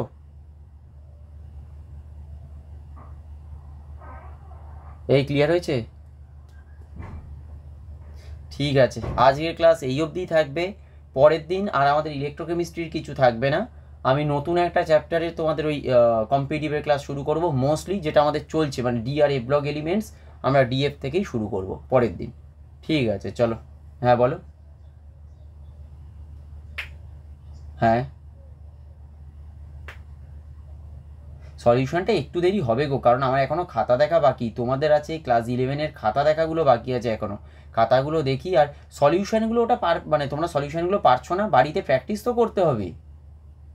সবই যদি আমি করে দিই তাহলে বাড়িতে প্র্যাকটিস করবে কি তোমরা? কিছু তো প্র্যাকটিস তো করবে বাড়িতে। সলিউশন তো আমি দিয়ে দেবো, নিশ্চয়ই দিয়ে দেবো, একটু সময় লাগবে। হ্যাঁ আমি দিয়ে দেবো, সলিউশন আমি দেবো, একটু তো সময় লাগবে মনে করো, কারণ কোশ্চেনগুলো তো অনেকগুলো ছিল, এরকম নয় তো অল্প কোশ্চেন, তাই সলিউশনগুলো তো আমায় মানে হাতে লিখে তো এটা বানাতে হবে, হাতে লিখি বা ওয়ার্ডে করি যাই হোক, সেটা তো আমায় বানাতে তো হবে, সেটা বানিয়ে আমি দিয়ে দেবো, অসুবিধা নেই।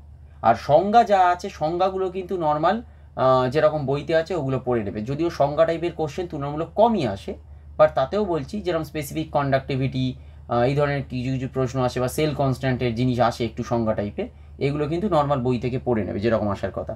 ইলেকট্রোকেমিস্ট্রির কোনো কোশ্চেনই বোর্ডে আটকাবে না, এটুকু আমি 100% শিওর বলছি, কোনো কোশ্চেন আটকানোর কথা নয়, যদি খুব সামান্যও পড়ে থাকো তাতেও মানে সবগুলো পারবে। ঠিক আছে, আজ এই অবধি রইলো, যদি কারো কোনো ডাউট থাকে তাহলে থাকো, যাদের ডাউট নেই তারা মানে আপাতত লেফট হতে পারো।